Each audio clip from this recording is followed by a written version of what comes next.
ਲੜੀਵਾਰ ਗੁਰਬਾਣੀ ਸ਼ਬਦ ਵਿਚਾਰ। ਅੱਜ ਦੇ ਅੰਮ੍ਰਿਤਮਈ ਬਚਨਾਂ ਦਾ ਪਾਠ ਭਾਈ ਸਾਹਿਬ ਜੀ ਪਾਸੋਂ ਆਪ ਜੀਆਂ ਨੇ ਸਰਵਨ ਕੀਤਾ। ਪਵਿੱਤਰ ਬਾਣੀ ਦੀ ਵਿਚਾਰ ਨਾਲ ਸਾਂਝ ਪਾਉਣ ਲਈ ਜੋ ਸਮਾਂ ਪ੍ਰਾਪਤ ਹੋ ਰਿਹਾ ਹੈ, ਮਨ ਬਿਰਤੀਆਂ ਨੂੰ ਇਕਾਗਰ ਕਰਦੇ ਹੋਏ ਨਿਮਾਣੇ ਜੇ ਹੋ ਕੇ ਚਵਰ ਛਤਰ ਤਖਤ ਦੇ ਮਾਲਕ ਧੰਨ ਗੁਰੂ ਗ੍ਰੰਥ ਸਾਹਿਬ ਮਹਾਰਾਜ ਜੀ ਦੇ ਪਾਵਨ ਚਰਨਾਂ ਵਿੱਚ ਜੁੜਨ ਦਾ ਯਤਨ ਕਰੀਏ। ਧੰਨ ਧੰਨ ਗੁਰੂ ਰਾਮਦਾਸ ਪਾਤਸ਼ਾਹ ਜੀ ਪਾਵਨ ਸ਼ਲੋਕ ਅੰਮ੍ਰਿਤਮਈ ਬਾਣੀ ਦੇ ਦੁਆਰਾ ਜੋ ਸਾਨੂੰ ਮਨੁੱਖੀ ਦੁਨਿਆਵੀ ਜੀਵਾਂ ਨੂੰ ਸਮਝਾਉਣਾ ਚਾਹੁੰਦੇ ਨੇ, ਇੱਕ ਮਨ ਇੱਕ ਚਿੱਤ ਹੋ ਕੇ ਸਮਝਣ ਦਾ ਯਤਨ ਕਰੀਏ ਜੀ। ਵਾਹਿਗੁਰੂ ਸਾਹਿਬ ਜੀ। ਸ਼ਲੋਕ ਮਹੱਲਾ ਚੌਥਾ। ਇਕ ਓੰਕਾਰ ਸਤ ਗੁਰ ਪ੍ਰਸਾਦ।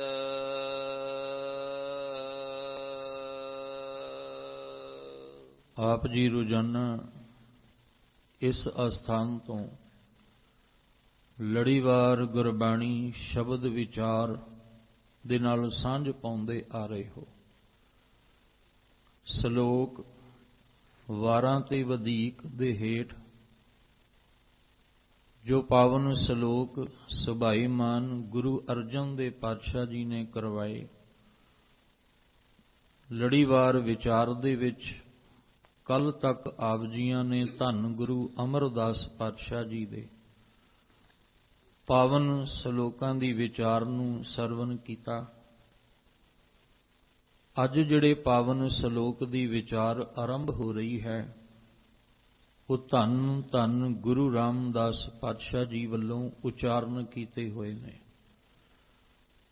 ਜੋ ਗੁਰੂ ਗ੍ਰੰਥ ਸਾਹਿਬ ਮਹਾਰਾਜ ਜੀ ਦੀ ਪਵਿੱਤਰ ਬਾਣੀ ਪਾਵਨ ਅੰਗ 1421 ਦੇ ਉੱਪਰ ਸੁਭਾਈਮਾਨ ਹਨ। ਆਰੰਭਤਾ ਦੇ ਵਿੱਚ ਸਾਨੂੰ ਸਾਡੇ ਜੀਵਨ ਦਾ ਮਕਸਦ ਜੋ ਹੈ ਉਹ ਸਤਿਗੁਰੂ ਜੀ ਚੇਤੇ ਕਰਾਉਂਦੇ ਨੇ ਕਿ ਜਿੰਨੇ ਵੀ ਇਸ ਧਰਤੀ ਉੱਤੇ ਅਸੀਂ ਮਨੁੱਖਾ ਦੇਹੀ ਲੈ ਕੇ ਆਏ ਹੋਏ ਜੀਵ ਹਾਂ, ਠੀਕ ਹੈ, ਬਾਹਰੋਂ ਅਸੀਂ ਵੱਖਰੀ ਵੱਖਰੀ ਮੋਹਰ ਆਪਣੇ ਤੇ ਲਾ ਕੇ ਬੈਠੇ ਹਾਂ, ਆਪਣਾ ਆਪਣਾ ਧਰਮ ਅਸੀਂ ਚੁਣ ਕੇ ਬੈਠੇ ਹਾਂ, ਆਪਣੇ ਆਪਣੇ ਵਰਨ ਦੀ ਮੋਹਰ ਅਸੀਂ ਆਪਣੇ ਤੇ ਲਾਈ ਹੋਈ ਹੈ। ਪਰ ਮੋਹਰ ਨੂੰ ਹਟਾ ਕੇ ਵੇਖੋ ਤੇ ਸਾਰੇ ਹੀ ਮਨੁੱਖਾ ਜਾਤ ਵਿੱਚ ਆਏ ਹੋਏ ਮਨੁੱਖ ਨੇ। ਮਾਨਸ ਦੀ ਜਾਤ ਪਰਮੇਸ਼ਵਰ ਨੇ ਇੱਕੋ ਹੀ ਤਰੀਕੇ ਦੇ ਨਾਲ ਸਾਜੀ ਹੈ, ਕਿਸੇ ਵਿਤਕਰੇ ਦੇ ਨਾਲ ਨਹੀਂ। ਮਾਟੀ ਏਕ ਅਨੇਕ ਭਾਂਤ ਕਰ ਸਾਜੀ ਸਾਜਣ ਹਾਰੇ। ਇੱਕੋ ਹੀ ਮਿੱਟੀ ਤੋਂ ਸਾਰਿਆਂ ਨੂੰ ਪੰਜਾਂ ਤੱਤਾਂ ਦੇ ਰੂਪ ਵਿੱਚ ਸਾਜਿਆ। ਔਰ ਅਸੀਂ ਜਿੰਨੇ ਵੀ ਇਸ ਧਰਤੀ ਉੱਤੇ ਮਨੁੱਖ ਪ੍ਰਾਣੀ ਰਹਿ ਰਹੇ ਹਾਂ, ਸਾਡੇ ਸਾਰਿਆਂ ਦਾ ਮਕਸਦ ਇੱਕੋ ਹੀ ਹੈ, ਗੋਬਿੰਦ ਮਿਲਨ ਕੀ ਇਹ ਤੇਰੀ ਬਰੀਆ। ਉਹ ਭਾਵੇਂ ਹਿੰਦੂ ਹੋਵੇ, ਮੁਸਲਮਾਨ ਹੋਵੇ, ਸਿੱਖ ਹੋਵੇ, ਈਸਾਈ ਹੋਵੇ, ਬੋਧੀ ਹੋਵੇ, ਜੈਨੀ ਹੋਵੇ, ਸਾਧੂ ਹੋਵੇ, ਜੋਗੀ ਹੋਵੇ, ਸੰਨਿਆਸੀ ਹੋਵੇ, ਬ੍ਰਹਮਚਾਰੀ ਹੋਵੇ, ਪਰ ਸਾਡੇ ਸਾਰਿਆਂ ਦਾ ਮਕਸਦ ਇੱਕੋ ਹੀ ਹੈ ਕਿ ਇੱਕ ਅਕਾਲ ਪੁਰਖ ਪਰਮੇਸ਼ਵਰ ਦੀ ਪ੍ਰਾਪਤੀ। ਇਹੀ ਕਾਰਨ ਹੈ ਕਿ ਸਤਿਗੁਰੂ ਜੀ ਬਿਨਾਂ ਕਿਸੇ ਵਿਤਕਰੇ ਦੇ, ਬਿਨਾਂ ਕਿਸੇ ਮਤ ਭੇਦ ਦੇ ਸਾਨੂੰ ਸਰਬ ਸਾਂਝੀ ਵਿਚਾਰ ਦਿੰਦੇ ਨੇ, ਜੋ ਹਰ ਇੱਕ ਪ੍ਰਾਣੀ ਵਾਸਤੇ ਹੈ। ਗੁਰਬਾਣੀ ਹਰ ਇੱਕ ਜੀਵ ਵਾਸਤੇ ਹੈ ਤੇ ਸਾਡੇ ਸਾਰਿਆਂ ਦਾ ਮਕਸਦ ਇੱਕੋ ਹੀ ਹੈ, ਉਹ ਹੈ ਇੱਕ ਓੰਕਾਰ। ਸੰਸਾਰ ਵਿੱਚ ਰਹਿ ਕੇ ਨਿਰੰਕਾਰ ਨੂੰ ਜਾਣਨਾ, ਨਿਰੰਕਾਰ ਨੂੰ ਸਮਝਣਾ। ਪਰ ਉਸ ਇੱਕ ਓੰਕਾਰ ਦੀ ਜਿਹੜੀ ਸਮਝ ਹੈ, ਸੋਝੀ ਹੈ, ਉਹ ਕਿਹਦੇ ਦੁਆਰਾ ਹੋਏਗੀ? ਸੰਸਾਰ ਦੀ ਸੋਝੀ ਤਾਂ ਸਾਨੂੰ ਹੋ ਰਹੀ ਹੈ ਵਿਗਿਆਨ ਦੇ ਦੁਆਰਾ। ਸਕੂਲ, ਪਾਠਸ਼ਾਲਾ, ਕਾਲਜ, ਇਹਨਾਂ ਰਾਹੀਂ ਸਾਨੂੰ ਸੰਸਾਰ ਦੀ ਸੋਝੀ ਹੋ ਰਹੀ ਹੈ। ਦੁਨੀਆ ਦਾ ਬਹੁਤ ਗਿਆਨ ਸਾਨੂੰ ਮਿਲ ਰਿਹਾ, ਔਰ ਬੜੇ ਸਾਧਨ ਨੇ। ਅਸੀਂ ਟੈਲੀਵਿਜ਼ਨ ਰਾਹੀਂ, ਇੰਟਰਨੈਟ ਦੇ ਰਾਹੀਂ ਦੁਨੀਆ ਦੀ ਹਰ ਖਬਰ ਜਿਹੜੀ ਹੈ ਉਹ ਅਸੀਂ ਸਮਝ ਸਕਦੇ ਹਾਂ, ਪੜ੍ਹ ਸੁਣ ਸਕਦੇ ਹਾਂ, ਜਾਂ ਸਾਡੇ ਤੱਕ ਪਹੁੰਚ ਜਿਹੜੀ ਹੈ ਹੋ ਸਕਦੀ ਹੈ।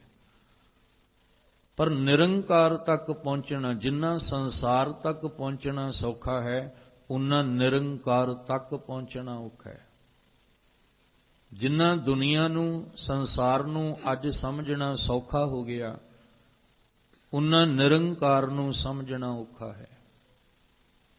ਇਸੇ ਲਈ ਸਾਨੂੰ ਧਰਮਸ਼ਾਲ ਦੇ ਵਿੱਚ ਆਉਣਾ ਪਏਗਾ, ਜਿੱਥੇ ਧਰਮ ਦੀ ਪੜ੍ਹਾਈ ਪੜ੍ਹਾਈ ਜਾਂਦੀ ਹੈ, ਔਰ ਬਿਨਾਂ ਕਿਸੇ ਵਿਤਕਰੇ ਦੇ, ਜਿੱਥੇ ਧਰਮ ਦੀ ਸਿੱਖਿਆ ਦਿੱਤੀ ਜਾਂਦੀ ਹੈ, ਜਿਹਨੂੰ ਅੱਜ ਅਸੀਂ ਗੁਰੂ ਦੁਆਰਾ ਆਖਦੇ ਹਾਂ। ਜਿਹੜੇ ਅਕਾਲ ਪੁਰਖ ਪਰਮੇਸ਼ਵਰ ਦੀ ਸੋਝੀ ਸਾਨੂੰ ਆਉਣੀ ਹੈ, ਜੋ ਗਿਆਨ ਸਾਨੂੰ ਬ੍ਰਹਮ ਦਾ ਗਿਆਨ ਪ੍ਰਾਪਤ ਹੋਣਾ ਹੈ, ਉਹ ਗੁਰੂ ਦੁਆਰਾ ਹੀ ਹੋਣਾ ਹੈ, ਗੁਰੂ ਦੇ ਰਾਹੀਂ, ਸਤਿਗੁਰੂ ਦੇ ਦੁਆਰਾ।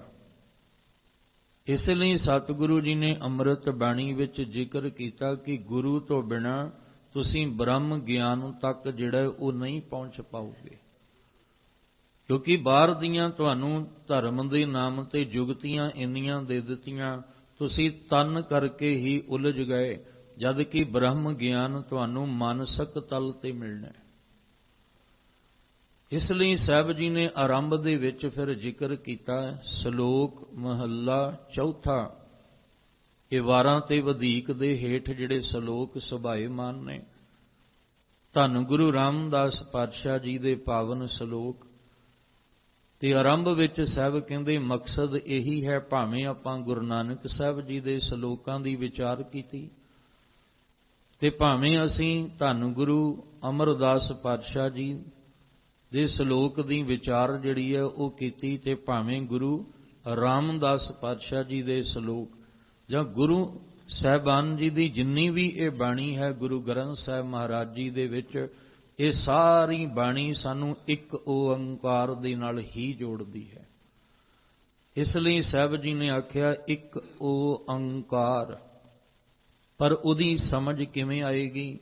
ਸਤਿਗੁਰ ਪ੍ਰਸਾਦ, ਸਤਿਗੁਰੂ ਦੀ ਕਿਰਪਾ ਦੇ ਦੁਆਰਾ, ਸਤਿਗੁਰੂ ਜੀ ਦੀ ਬਖਸ਼ਿਸ਼ ਦੇ ਰਾਹੀਂ ਅਸੀਂ ਆਪਣਾ ਜੀਵਨ ਜਿਹੜਾ ਸੰਸਾਰ ਦੇ ਵਿੱਚ ਦੁਹਾਗਣ ਵਾਲਾ ਬਣਾ ਲਿਆ, ਦੁਬਦਾ ਵਿੱਚ ਪੈ ਕੇ, ਤੇ ਸਾਨੂੰ ਅਸਲ ਰਾਹ ਜਿਹੜਾ ਸੀ ਉਹ ਮਿਲਿਆ ਨਹੀਂ। ਸਾਨੂੰ ਫਿਰ ਦੁਹਾਗਣ ਤੋਂ ਸੁਹਾਗਣ ਬਣਨਾ ਪੈਣਾ ਹੈ।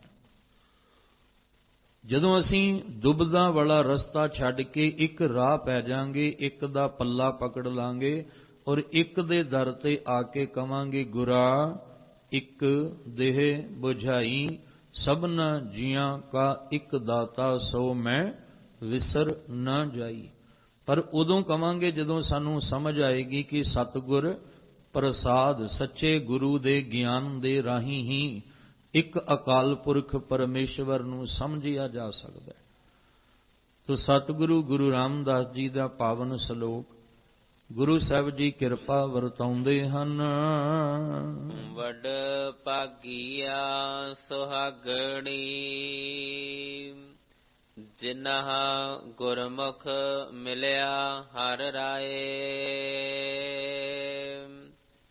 ਅੰਤਰ ਜੋਤ ਪ੍ਰਗਾਸੀਆ, ਨਾਨਕ ਨਾਮ ਸਮਾਏ। ਪਹਿਲੇ ਸ਼ਲੋਕ ਵਿੱਚ ਸਤਿਗੁਰੂ ਪਾਤਸ਼ਾਹ ਜੀ ਨੇ ਕਿਰਪਾ ਕੀਤੀ, ਜਿਨ੍ਹਾਂ ਨੂੰ ਗੁਰੂ ਦੇ ਦੁਆਰਾ, ਸਤਿਗੁਰੂ ਦੇ ਰਾਹੀਂ ਹਰ ਰਾਏ, ਹਰੀ ਪਰਮੇਸ਼ਵਰ ਦੀ ਪ੍ਰਾਪਤੀ ਹੋ ਗਈ। ਰਾਏ ਦਾ ਅਰਥ ਹੈ ਰਾਜਾ, ਜਿਹੜਾ ਰਜਾਨ ਰਾਜ ਹੈ। ਜਿਸ ਤੋਂ ਵੱਡਾ ਦੁਨੀਆ ਦੇ ਅੰਦਰ ਰਾਜਾ ਹੋਰ ਕੋਈ ਵੀ ਨਹੀਂ। ਰਾਜੇ ਤਾਂ ਬਹੁਤ ਨੇ ਦੁਨੀਆ 'ਚ, ਪਰ ਜਿਹੜਾ ਰਾਜਾਨ ਰਾਜ ਉਹ ਇੱਕੋ ਹੀ ਹੈ, ਹਰ ਰਾਏ ਪਰਮੇਸ਼ਵਰ। ਜਿਨ੍ਹਾਂ ਨੂੰ ਗੁਰੂ ਦੇ ਦੁਆਰਾ ਹਰੀ ਪਰਮੇਸ਼ਵਰ ਦੀ ਪ੍ਰਾਪਤੀ ਹੋ ਗਈ, ਉਹ ਜੀਵ ਇਸਤਰੀਆਂ ਸਦਾ ਲਈ ਸੁਹਾਗਣ ਬਣ ਗਈਆਂ। ਉਹ ਜੀਵ ਇਸਤਰੀਆਂ ਜਿਹੜੀਆਂ ਨੇ ਸਦਾ ਲਈ ਵੱਡੇ ਭਾਗਾਂ ਵਾਲੀਆਂ ਹੋ ਗਈਆਂ। ਅੱਗੇ ਵੀ ਜ਼ਿਕਰ ਕੀਤਾ ਸੀ ਕਿ ਸਤਿਗੁਰੂ ਜੀ ਦੇ ਚਰਨਾਂ ਵਿੱਚ ਆ ਕੇ ਜਦੋਂ ਅਸੀਂ ਬਖਸ਼ਿਸ਼ ਲਵਾਂਗੇ, ਗਿਆਨ ਲਵਾਂਗੇ, ਤਾਂ ਵੱਡੇ ਭਾਗ ਸਾਡੇ ਹੋਣੇ ਨੇ। ਅਸੀਂ ਸੋਚਦੇ ਹਾਂ ਵੀ ਵੱਡੇ ਭਾਗ ਹੋਣਗੇ ਤਾਂ ਗੁਰੂ ਦੁਆਰੇ ਜਾਇਆ ਜਾਣਾ ਹੈ, ਪਰ ਸਾਹਿਬ ਕਹਿੰਦੇ ਨਹੀਂ, ਗੁਰੂ ਦੁਆਰੇ ਆ ਕੇ ਜਦੋਂ ਸੋਝੀ ਪ੍ਰਾਪਤ ਕਰੇਗਾ ਉਦੋਂ ਤੇਰੇ ਵੱਡੇ ਭਾਗ ਹੋਣੇ ਨੇ। ਉਦੋਂ ਤੂੰ ਪੂਰਨ ਤੌਰ ਤੇ ਜਿਹੜਾ ਉਹ ਜਾਗ ਜਾਏਗਾ, ਤੇਰੇ ਵਿੱਚ ਜਾਗਰਤਾ ਆ ਜਾਏਗੀ। ਤੋ ਇਸ ਲਈ ਸਾਹਿਬ ਕਹਿੰਦੇ ਜਿਨ੍ਹਾਂ ਗੁਰਮੁਖ ਖੱਖੇ ਨੂੰ ਸਿਹਾਰੀ, ਗੁਰੂ ਦੇ ਦੁਆਰਾ, ਜਿਨ੍ਹਾਂ ਨੇ ਗੁਰੂ ਦੇ ਦੁਆਰਾ ਮਿਲਿਆ ਹਰ ਰਾਏ ਹਰੀ ਪਰਮੇਸ਼ਵਰ ਨੂੰ ਮਿਲਣਾ ਕੀਤਾ। ਹੁਣ ਜਿਹੜਾ ਹਰੀ ਦਾ ਮਿਲਾਪ ਹੈ ਉਹ ਸਰੀਰ ਕਰਕੇ ਨਹੀਂ ਹੈ। ਸਰੀਰ ਤਾਂ ਇੱਕ ਸਾਧਨ ਹੈ, ਇੱਕ ਜਰੀਆ ਹੈ, ਜਿਹਦੀ ਮਦਦ ਦੇ ਰਾਹੀਂ ਅਸੀਂ ਸਤਸੰਗ ਕਰਕੇ ਗੁਰੂ ਦੇ ਗਿਆਨ ਨੂੰ ਹਾਸਲ ਕਰਕੇ ਆਤਮਿਕ ਮੰਡਲ ਦੇ ਰਾਹੀਂ ਵਿਛੋੜੇ ਨੂੰ ਮਿਲਾਪ ਵਿੱਚ ਬਦਲਣਾ ਹੈ। ਇਸ ਲਈ ਜਿਨ੍ਹਾਂ ਨੂੰ ਗੁਰੂ ਦੇ ਦੁਆਰਾ ਹਰੀ ਪਰਮੇਸ਼ਵਰ ਦੀ ਪ੍ਰਾਪਤੀ ਹੋ ਗਈ, ਮਿਲਾਪ ਹੋਇਆ, ਵੱਡ ਭਾਗੀਆਂ ਸੁਹਾਗਣੀ, ਉਹ ਵੱਡੇ ਭਾਗਾਂ ਵਾਲੀਆਂ ਨੇ ਜੀਵ ਇਸਤਰੀਆਂ। ਉਹਨਾਂ ਦੇ ਵਿੱਚ ਸ਼ੁਭ ਗੁਣ ਆ ਗਏ, ਉਹ ਸੋਹਣੇ ਗੁਣ ਜਿਹੜੇ ਨੇ ਉਹਨਾਂ ਦੇ ਜੀਵਨ ਵਿੱਚ ਆਏ। ਉਹ ਜੀਵ ਇਸਤਰੀਆਂ ਸੁਹਾਗਣ ਹੋ ਕੇ, ਵੱਡੇ ਭਾਗਾਂ ਵਾਲੀਆਂ ਹੋ ਕੇ ਨਿਰੰਕਾਰ ਵਾਹਿਗੁਰੂ ਜੀ ਵਿੱਚ ਜਾ ਕੇ ਲੀਨ ਹੋ ਜਾਂਦੀਆਂ ਨੇ। ਪਰ ਕੌਣ? ਜਿਨ੍ਹਾਂ ਗੁਰਮੁਖ, ਜਿਨ੍ਹਾਂ ਨੇ ਗੁਰੂ ਦੇ ਦੁਆਰਾ ਇਹ ਬਖਸ਼ਿਸ਼ ਪ੍ਰਾਪਤ ਕੀਤੀ ਹੈ। ਇਸ ਲਈ ਸਾਨੂੰ ਗੁਰੂ ਪਹਿਲਾਂ ਤੇ ਦੁਆਰਾ ਆਏਗਾ ਨਾ, ਘਰ ਤੇ ਬਾਅਦ ਵਿੱਚ ਹੈ। ਦੁਆਰਾ ਦਾ ਅਰਥ ਕੀ ਹੁੰਦਾ? ਦਰਵਾਜ਼ਾ। ਕਿਸੇ ਵੀ ਘਰ ਵਿੱਚ ਜਾਣ ਤੋਂ ਪਹਿਲਾਂ ਸਾਨੂੰ ਦਰਵਾਜ਼ਾ ਪਾਰ ਕਰਨਾ ਪੈਂਦਾ ਹੈ। ਬਿਨਾਂ ਦਰਵਾਜ਼ੇ ਤੋਂ ਅਸੀਂ ਘਰ ਦੇ ਅੰਦਰ ਜਿਹੜਾ ਪ੍ਰਵੇਸ਼ ਨਹੀਂ ਕਰ ਸਕਾਂਗੇ, ਤੇ ਜਿਹਨੂੰ ਦਰਵਾਜ਼ਾ ਹੀ ਨਹੀਂ ਲੱਗਾ ਉਹ ਘਰ ਵੀ ਨਹੀਂ ਹੋ ਸਕਦਾ। ਪਰਮੇਸ਼ਵਰ ਦੇ ਘਰ ਵਿੱਚ ਪ੍ਰਵੇਸ਼ ਕਰਨ ਵਾਸਤੇ ਸਾਨੂੰ ਪਹਿਲਾਂ ਗੁਰੂ ਦੁਆਰਾ, ਗੁਰੂ ਦਾ ਦਰਵਾਜ਼ਾ ਜਿਹੜਾ ਇਹ ਪਾਰ ਕਰਨਾ ਪੈਣਾ ਹੈ। ਇਸ ਲਈ ਜਿਨ੍ਹਾਂ ਨੇ ਕਹਿੰਦੇ ਹੁਣ ਪਹਿਲਾਂ ਕੀ ਸੀ? ਦੁਹਾਗਣ। ਪਹਿਲਾਂ ਦੁਹਾਗਣ ਦਾ ਮਤਲਬ ਸੀ ਕਿ ਅੰਦਰ ਦੁਬਦਾ ਵਿੱਚ ਪੈ ਕੇ ਉਹ ਗੁਣ ਇਕੱਠੇ ਕਰ ਲਏ ਜਿਹਦੇ ਨਾਲ ਪਰਮੇਸ਼ਵਰ ਦਾ ਮਿਲਾਪ ਹੋਇਆ ਹੀ ਨਹੀਂ।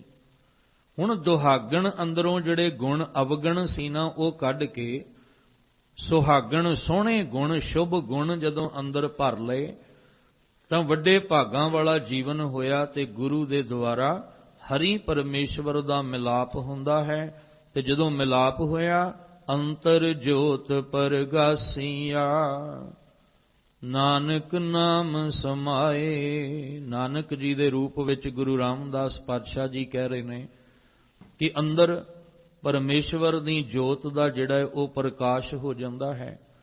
ਜਿਨ੍ਹਾਂ ਦੇ ਅੰਦਰ ਸਤਿਗੁਰੂ ਦੇ ਰਾਹੀਂ ਨਾਮ ਸਮਾ ਗਿਆ, ਜਾਂ ਜਿਹੜੇ ਨਾਮ ਦੇ ਵਿੱਚ ਸਮਾ ਗਏ, ਕਿਉਂਕਿ ਨਾਮ ਦੇ ਮਾਂ ਅੱਖਰ ਨੂੰ ਸਿਹਾਰੀ, ਨਾਮ ਵਿੱਚ, ਜਿਹੜੇ ਨਾਮ ਦੇ ਵਿੱਚ ਸਮਾ ਗਏ, ਸੁਰਤ ਕਰਕੇ, ਮਨ ਕਰਕੇ ਨਾਮ ਦੇ ਵਿੱਚ ਲੀਨ ਹੋ ਗਏ। ਕਿਉਂਕਿ ਸਤਿਗੁਰੂ ਨੇ ਕਿਵੇਂ ਮਿਲਾਉਣਾ ਹੈ? ਸਤਿਗੁਰੂ ਨੇ ਨਾਮ ਦੇ ਰਾਹੀਂ ਹੀ ਮਿਲਾਉਣਾ ਹੈ। ਸੱਚੀ ਬਾਣੀ ਦੇ ਦੁਆਰਾ ਹੀ ਸਾਨੂੰ ਸਾਡਾ ਮਿਲਾਪ ਇੱਕ ਅਕਾਲ ਪੁਰਖ ਪਰਮੇਸ਼ਵਰ ਨਾਲ ਕਰਾਉਣਾ ਹੈ। ਇਸੇ ਲਈ ਸਾਨੂੰ ਇਹ ਸਤਿਗੁਰੂ ਜੀ ਨੇ ਸੱਚੀ ਬਾਣੀ ਦਾ ਆਸਰਾ ਦਿੱਤਾ ਹੈ ਕਿ ਤੁਸੀਂ ਇਸ ਬਾਣੀ ਦਾ ਅਭਿਆਸ ਕਰੋ। ਇਹਦੇ ਵਿੱਚ ਜੋ ਗਿਆਨ ਹੈ, ਪ੍ਰਕਾਸ਼ ਹੈ, ਚਾਨਣ ਹੈ, ਉਸ ਗਿਆਨ ਨੂੰ, ਚਾਨਣ ਨੂੰ ਤੁਸੀਂ ਪ੍ਰਾਪਤ ਕਰਕੇ ਆਪਣੇ ਅੰਦਰ ਦਾ ਹਨੇਰਾ ਦੂਰ ਕਰ ਦਿਓ ਤੇ ਤੁਹਾਨੂੰ ਨਿਰੰਕਾਰ ਦੀ ਪ੍ਰਾਪਤੀ ਹੈ। ਕਿਉਂਕਿ ਉਹਨੂੰ ਮਿਲਣ ਲਈ ਕਿਤੇ ਬਾਹਰ ਥੋੜੀ ਜਾਣਾ ਪਏਗਾ। ਨਿਰੰਕਾਰ ਵਾਹਿਗੁਰੂ ਜੀ ਨੂੰ ਮਿਲਣ ਵਾਸਤੇ ਕਿਤੇ ਸਾਨੂੰ ਬਾਹਰ ਦਾ ਸਫ਼ਰ ਥੋੜੀ ਤੈਅ ਕਰਨਾ ਪਏਗਾ। ਉਹਦੇ ਲਈ ਤੇ ਸਾਨੂੰ ਆਪਣੇ ਅੰਦਰ ਹੀ ਜਿਹੜਾ ਉਹ ਝਾਤੀ ਮਾਰਨੀ ਪਏਗੀ। ਪਰ ਮਾਰੀਏ ਕਿਵੇਂ? ਅੰਦਰ ਤੇ ਹਨੇਰਾ ਹੈ। ਅੰਦਰ ਅਗਿਆਨਤਾ ਦਾ ਹਨੇਰਾ ਹੋਣ ਕਰਕੇ ਨਹੀਂ ਮਿਲਾਪ ਹੋਇਆ। ਅਸੀਂ ਤਾਂ ਬਾਹਰ ਭਟਕਦੇ ਪਏ ਆ। ਉਹ ਜਿਵੇਂ ਕੋਈ ਮਾਈ ਸੂਈ ਲੱਭਦੀ ਸੀ ਨਾ ਆਪਣੀ, ਤੁਸੀਂ ਸੁਣੀ ਹੈ ਵਿਚਾਰ, ਤੇ ਲੱਭਦੀ ਕਿੱਥੇ ਸੀ? ਬਾਹਰ ਗਲੀ ਦੇ ਵਿੱਚ ਜਿੱਥੇ ਰੋਸ਼ਨੀ ਸੀ। ਰਾਹ ਜਾਂਦੇ ਨੇ ਪੁੱਛਿਆ ਵੀ ਮਾਤਾ ਜੀ ਕੀ ਹੋਇਆ? ਕਹਿੰਦੇ ਮੇਰੀ ਸੂਈ ਗਵਾਚੀ ਆ, ਲੱਭਦੀ ਆ। ਯਤਨ ਕਰਦੇ ਰਹੇ ਦੋਵੇਂ ਜਣੇ ਰਲ ਕੇ, ਲੱਭੀ ਕੋਈ ਨਾ। ਫਿਰ ਉਹਨੇ ਪੁੱਛਿਆ ਵੀ ਮਾਤਾ ਜੀ ਉਹ ਸੂਈ ਡਿੱਗੀ ਕਿੱਥੇ ਹੈ? ਕਹਿਣ ਲੱਗੇ ਪੁੱਤਰ ਮੇਰੇ ਘਰ ਦੇ ਅੰਦਰ ਕਮਰੇ ਵਿੱਚ ਡਿੱਗੀ ਸੀ। ਉਹਨੇ ਮੱਥੇ ਹੱਥ ਮਾਰਿਆ, ਕਹਿਣ ਲੱਗੇ ਮਾਤਾ ਜੀ ਡਿੱਗੀ ਘਰ ਦੇ ਅੰਦਰ ਹੈ, ਕਮਰੇ ਵਿੱਚ, ਲੱਭਦੇ ਤੁਸੀਂ ਬਾਹਰ ਗਲੀ ਵਿੱਚੋਂ ਕਿਉਂ? ਕੀ ਕਾਰਨ? ਕਹਿਣ ਲੱਗੇ ਪੁੱਤਰ ਘਰ ਦੇ ਕਮਰੇ ਵਿੱਚ ਹਨੇਰਾ ਸੀ ਤੇ ਬਾਹਰ ਰੋਸ਼ਨੀ, ਬਾਹਰ ਚਾਨਣ ਸੀ, ਤੇ ਮੈਂ ਕਿਹਾ ਬਾਹਰ ਹੀ ਲੱਭ ਲਵਾਂ। ਬਸ ਸਾਡੀ ਵੀ ਇਹੀ ਹਾਲਤ ਹੈ। ਪਰਮੇਸ਼ਵਰ ਸਾਡੇ ਹਿਰਦੇ ਦੇ ਅੰਦਰ ਹੈ, ਉਹ ਘਰ ਦੇ ਵਿੱਚ ਹੀ ਬੈਠਾ ਹੈ, ਪਰ ਅੰਦਰ ਹਨੇਰਾ ਅਗਿਆਨਤਾ ਦਾ ਹੋਣ ਕਰਕੇ ਅਸੀਂ ਉਹਨੂੰ ਬਾਹਰੋਂ ਹੀ ਲੱਭਣ ਦੀ ਕੋਸ਼ਿਸ਼ ਕਰ ਰਹੇ ਹਾਂ।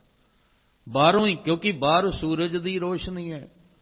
ਜਦੋਂ ਰਾਤ ਦਾ ਹਨੇਰਾ ਵੀ ਹੋਏਗਾ ਤੇ ਆਪਾਂ ਲਾਈਟ ਜਗਾ ਕੇ ਚਾਨਣ ਕਰ ਲਾਂਗੇ ਜਾਂ ਦੀਵੇ ਮੋਮਬੱਤੀਆਂ ਬਾਲ ਲਵਾਂਗੇ, ਪਰ ਅੰਦਰ ਕਿਹੜਾ ਦੀਵਾ ਬਾਲੀਏ?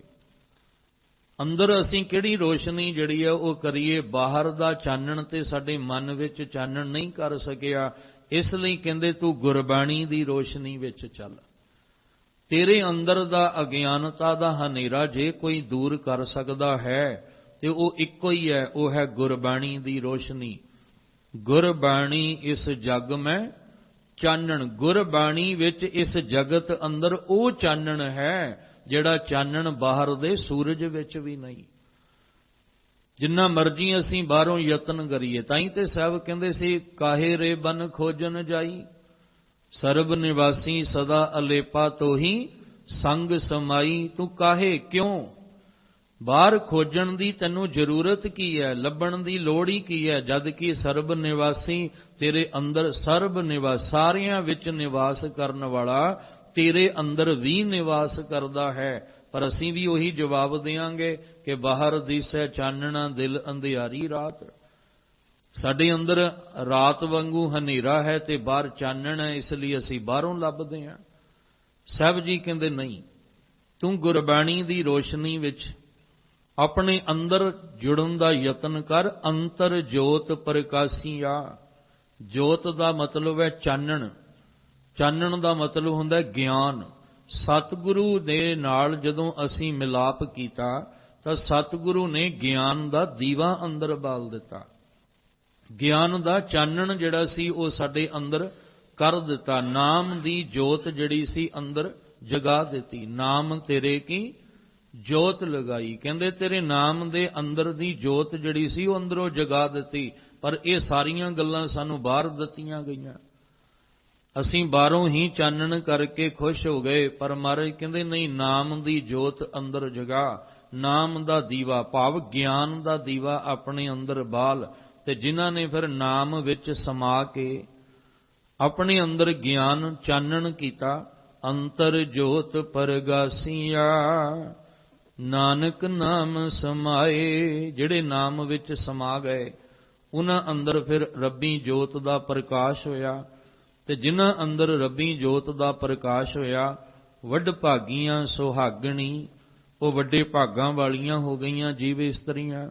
ਉਹ ਸਦਾ ਲਈ ਸੁਹਾਗਣ ਸ਼ੁਭ ਗੁਣਾਂ ਨਾਲ ਭਰਪੂਰ ਹੋ ਗਈਆਂ। ਜਿਨ੍ਹਾਂ ਨੂੰ ਮਿਲਿਆ ਹਰ ਰਾਏ, ਹਰੀ ਪਰਮੇਸ਼ਵਰ ਦੀ ਪ੍ਰਾਪਤੀ ਹਿਰਦੇ ਵਿੱਚੋਂ ਹੋਈ, ਪਰ ਗੁਰੂ ਦੇ ਦੁਆਰਾ, ਗੁਰੂ ਦੇ ਰਾਹੀਂ ਜਿਨ੍ਹਾਂ ਤੇ ਉੱਤੇ ਇਹ ਕਿਰਪਾ ਹੁੰਦੀ ਹੈ। ਵਾਹ ਵਾਹ ਸਤਿਗੁਰ ਪੁਰਖ ਹੈ, ਜਿਨ ਸੱਚ ਜਾਤਾ ਸੋਏ। ਹੁਣ ਜਿਹਦੇ ਰਾਹੀਂ ਇਹ ਇੰਨੀ ਵੱਡੀ ਬਖਸ਼ਿਸ਼ ਪ੍ਰਾਪਤ ਹੋ ਗਈ, ਕਈ ਜਨਮਾਂ ਤੋਂ ਵਿਛੋੜਾ ਮਿਲਾਪ ਦੇ ਵਿੱਚ ਬਦਲ ਹੀ ਨਹੀਂ ਸੀ ਰਿਹਾ, ਕਈ ਚਿਰਾਂ ਦੀ ਭਟਕਣਾ ਮੁੱਕ ਹੀ ਨਹੀਂ ਸੀ ਰਹੀ। ਅਸੀਂ ਤੇ ਤਰਲੇ ਲੈਣੇ ਸ਼ੁਰੂ ਕੀਤੇ, ਬੇਨਤੀਆਂ ਕੀਤੀਆਂ ਵੀ ਇਹ ਕਿਤੇ ਵਿਛੋੜਾ ਮਿਲਾਪ ਵਿੱਚ ਬਦਲ ਜਾਏ। ਅਸੀਂ ਤਾਂ ਅਰਦਾਸ ਕੀਤੀ, ਕਿਰਤ ਕਰਮ ਕੇ ਵਿਛੜੇ ਕਰ ਕਿਰਪਾ ਮਿਲਹੁ ਰਾਮ। ਅਸੀਂ ਵਿਛੜੇ ਹਾਂ ਤੇ ਤੁਸੀਂ ਕਿਰਪਾ ਕਰਕੇ ਇਹ ਮੇਲਾ, ਇਹ ਮਿਲਾਪ ਸਾਨੂੰ ਬਖਸ਼ ਦਿਓ। ਕੋਈ ਥਾਂ ਨਹੀਂ ਛੱਡੀ ਅਸੀਂ ਵੀ ਜਿੱਥੇ ਜਾ ਕੇ ਅਸੀਂ ਮਿਲਾਪ ਵਾਸਤੇ ਯਤਨ ਨਾ ਕੀਤਾ ਹੋਵੇ। ਚਾਰ ਕੁੰਟ ਦਹਿ ਦਿਸ ਭ੍ਰਮੇ ਥੱਕ ਆਏ ਪ੍ਰਭ ਕੀ ਸਾਮ। ਅਸੀਂ ਚਾਰੇ ਦਿਸ਼ਾਵਾਂ ਵਿੱਚੋਂ ਘੁੰਮ ਫਿਰ ਕੇ ਆਏ ਹਾਂ, ਹਰ ਯਤਨ ਕਰਕੇ, ਹਰ ਕੋਸ਼ਿਸ਼ ਕਰਕੇ ਆਏ ਹਾਂ ਵੀ ਵਿਛੋੜਾ ਮਿਲਾਪ ਵਿੱਚ ਬਦਲ ਜਾਏ, ਪਰ ਹਰ ਯਤਨ ਫੇਲ ਹੋ ਗਿਆ। ਹਰ ਕਰਮ ਕੀਤੇ ਹੋਏ ਜਿਹੜੇ ਸੀ ਨਿਫਲ ਹੋ ਗਏ, ਮਿਲਾਪ ਵਾਲਾ ਫਲ ਮਿਲਿਆ ਹੀ ਨਹੀਂ। ਫਿਰ ਅਰਦਾਸ ਕੀਤੀ, ਬਹੁਤ ਜਨਮ ਵਿਛਰੇ ਥੇ ਮਾਧੋ, ਇਹ ਜਨਮ ਤੁਮਾਰੇ ਲਿਖੈ ਕਹਿ ਰਵਿਦਾਸ, ਆਸ ਲਗ ਜੀਵੋਂ ਚਿਰ ਭਇਓ ਦਰਸ਼ਨ ਦੇਖੈ। ਫਿਰ ਸਤਿਗੁਰੂ ਦੀ ਸੋਝੀ ਆਈ, ਸਤਿਗੁਰੂ ਦੀ ਸਮਝ ਆਈ, ਤੇ ਸਤਿਗੁਰੂ ਦੇ ਰਾਹੀਂ ਫਿਰ ਉਸ ਪਰਮੇਸ਼ਵਰ ਦਾ ਮਿਲਾਪ ਹੋ ਗਿਆ।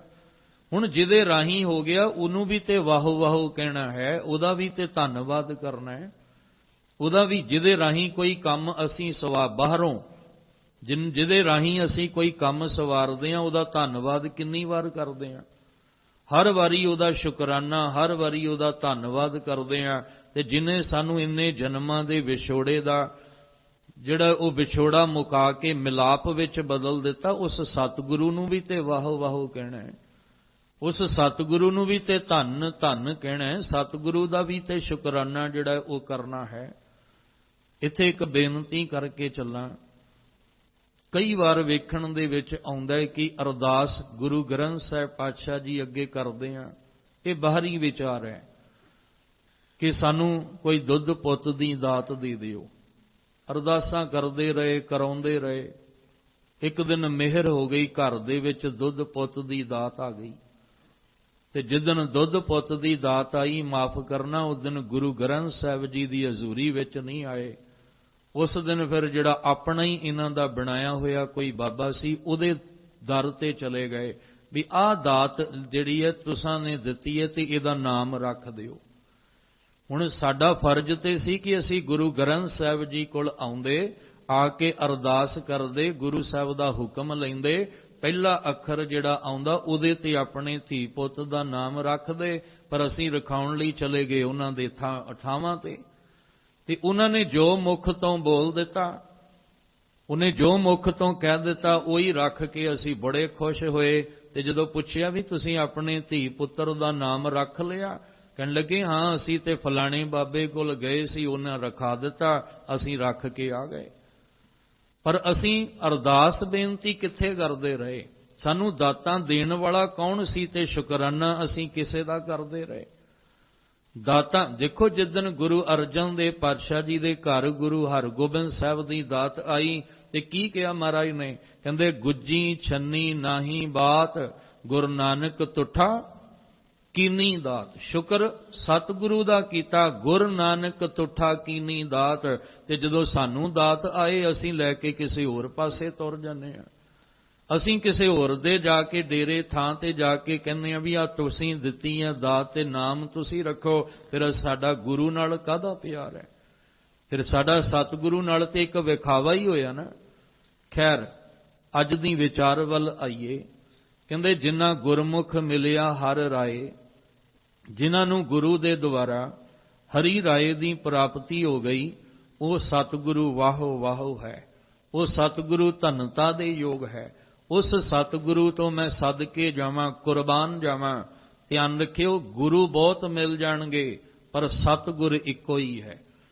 ਜਿਹਦੇ ਕੋਲ ਸਤ ਹੈ, ਜਿਹਦੇ ਕੋਲ ਪਰਮੇਸ਼ਵਰ ਹੈ, ਸਤਿਪੁਰਖ ਜਿਨ ਜਾਣਿਆ ਸਤਿਗੁਰ ਤਿਸ ਕਾ ਨਾਉ। ਤਾਈ ਤੇ ਸਤਿਗੁਰੂ ਨੂੰ ਸਤਿਪੁਰਖ ਵੀ ਕਿਹਾ ਗਿਆ। ਕਿਉਂ? ਕਿਉਂਕਿ ਉਹ ਅਕਾਲ ਪੁਰਖ ਦਾ ਹੀ ਰੂਪ ਹੈ।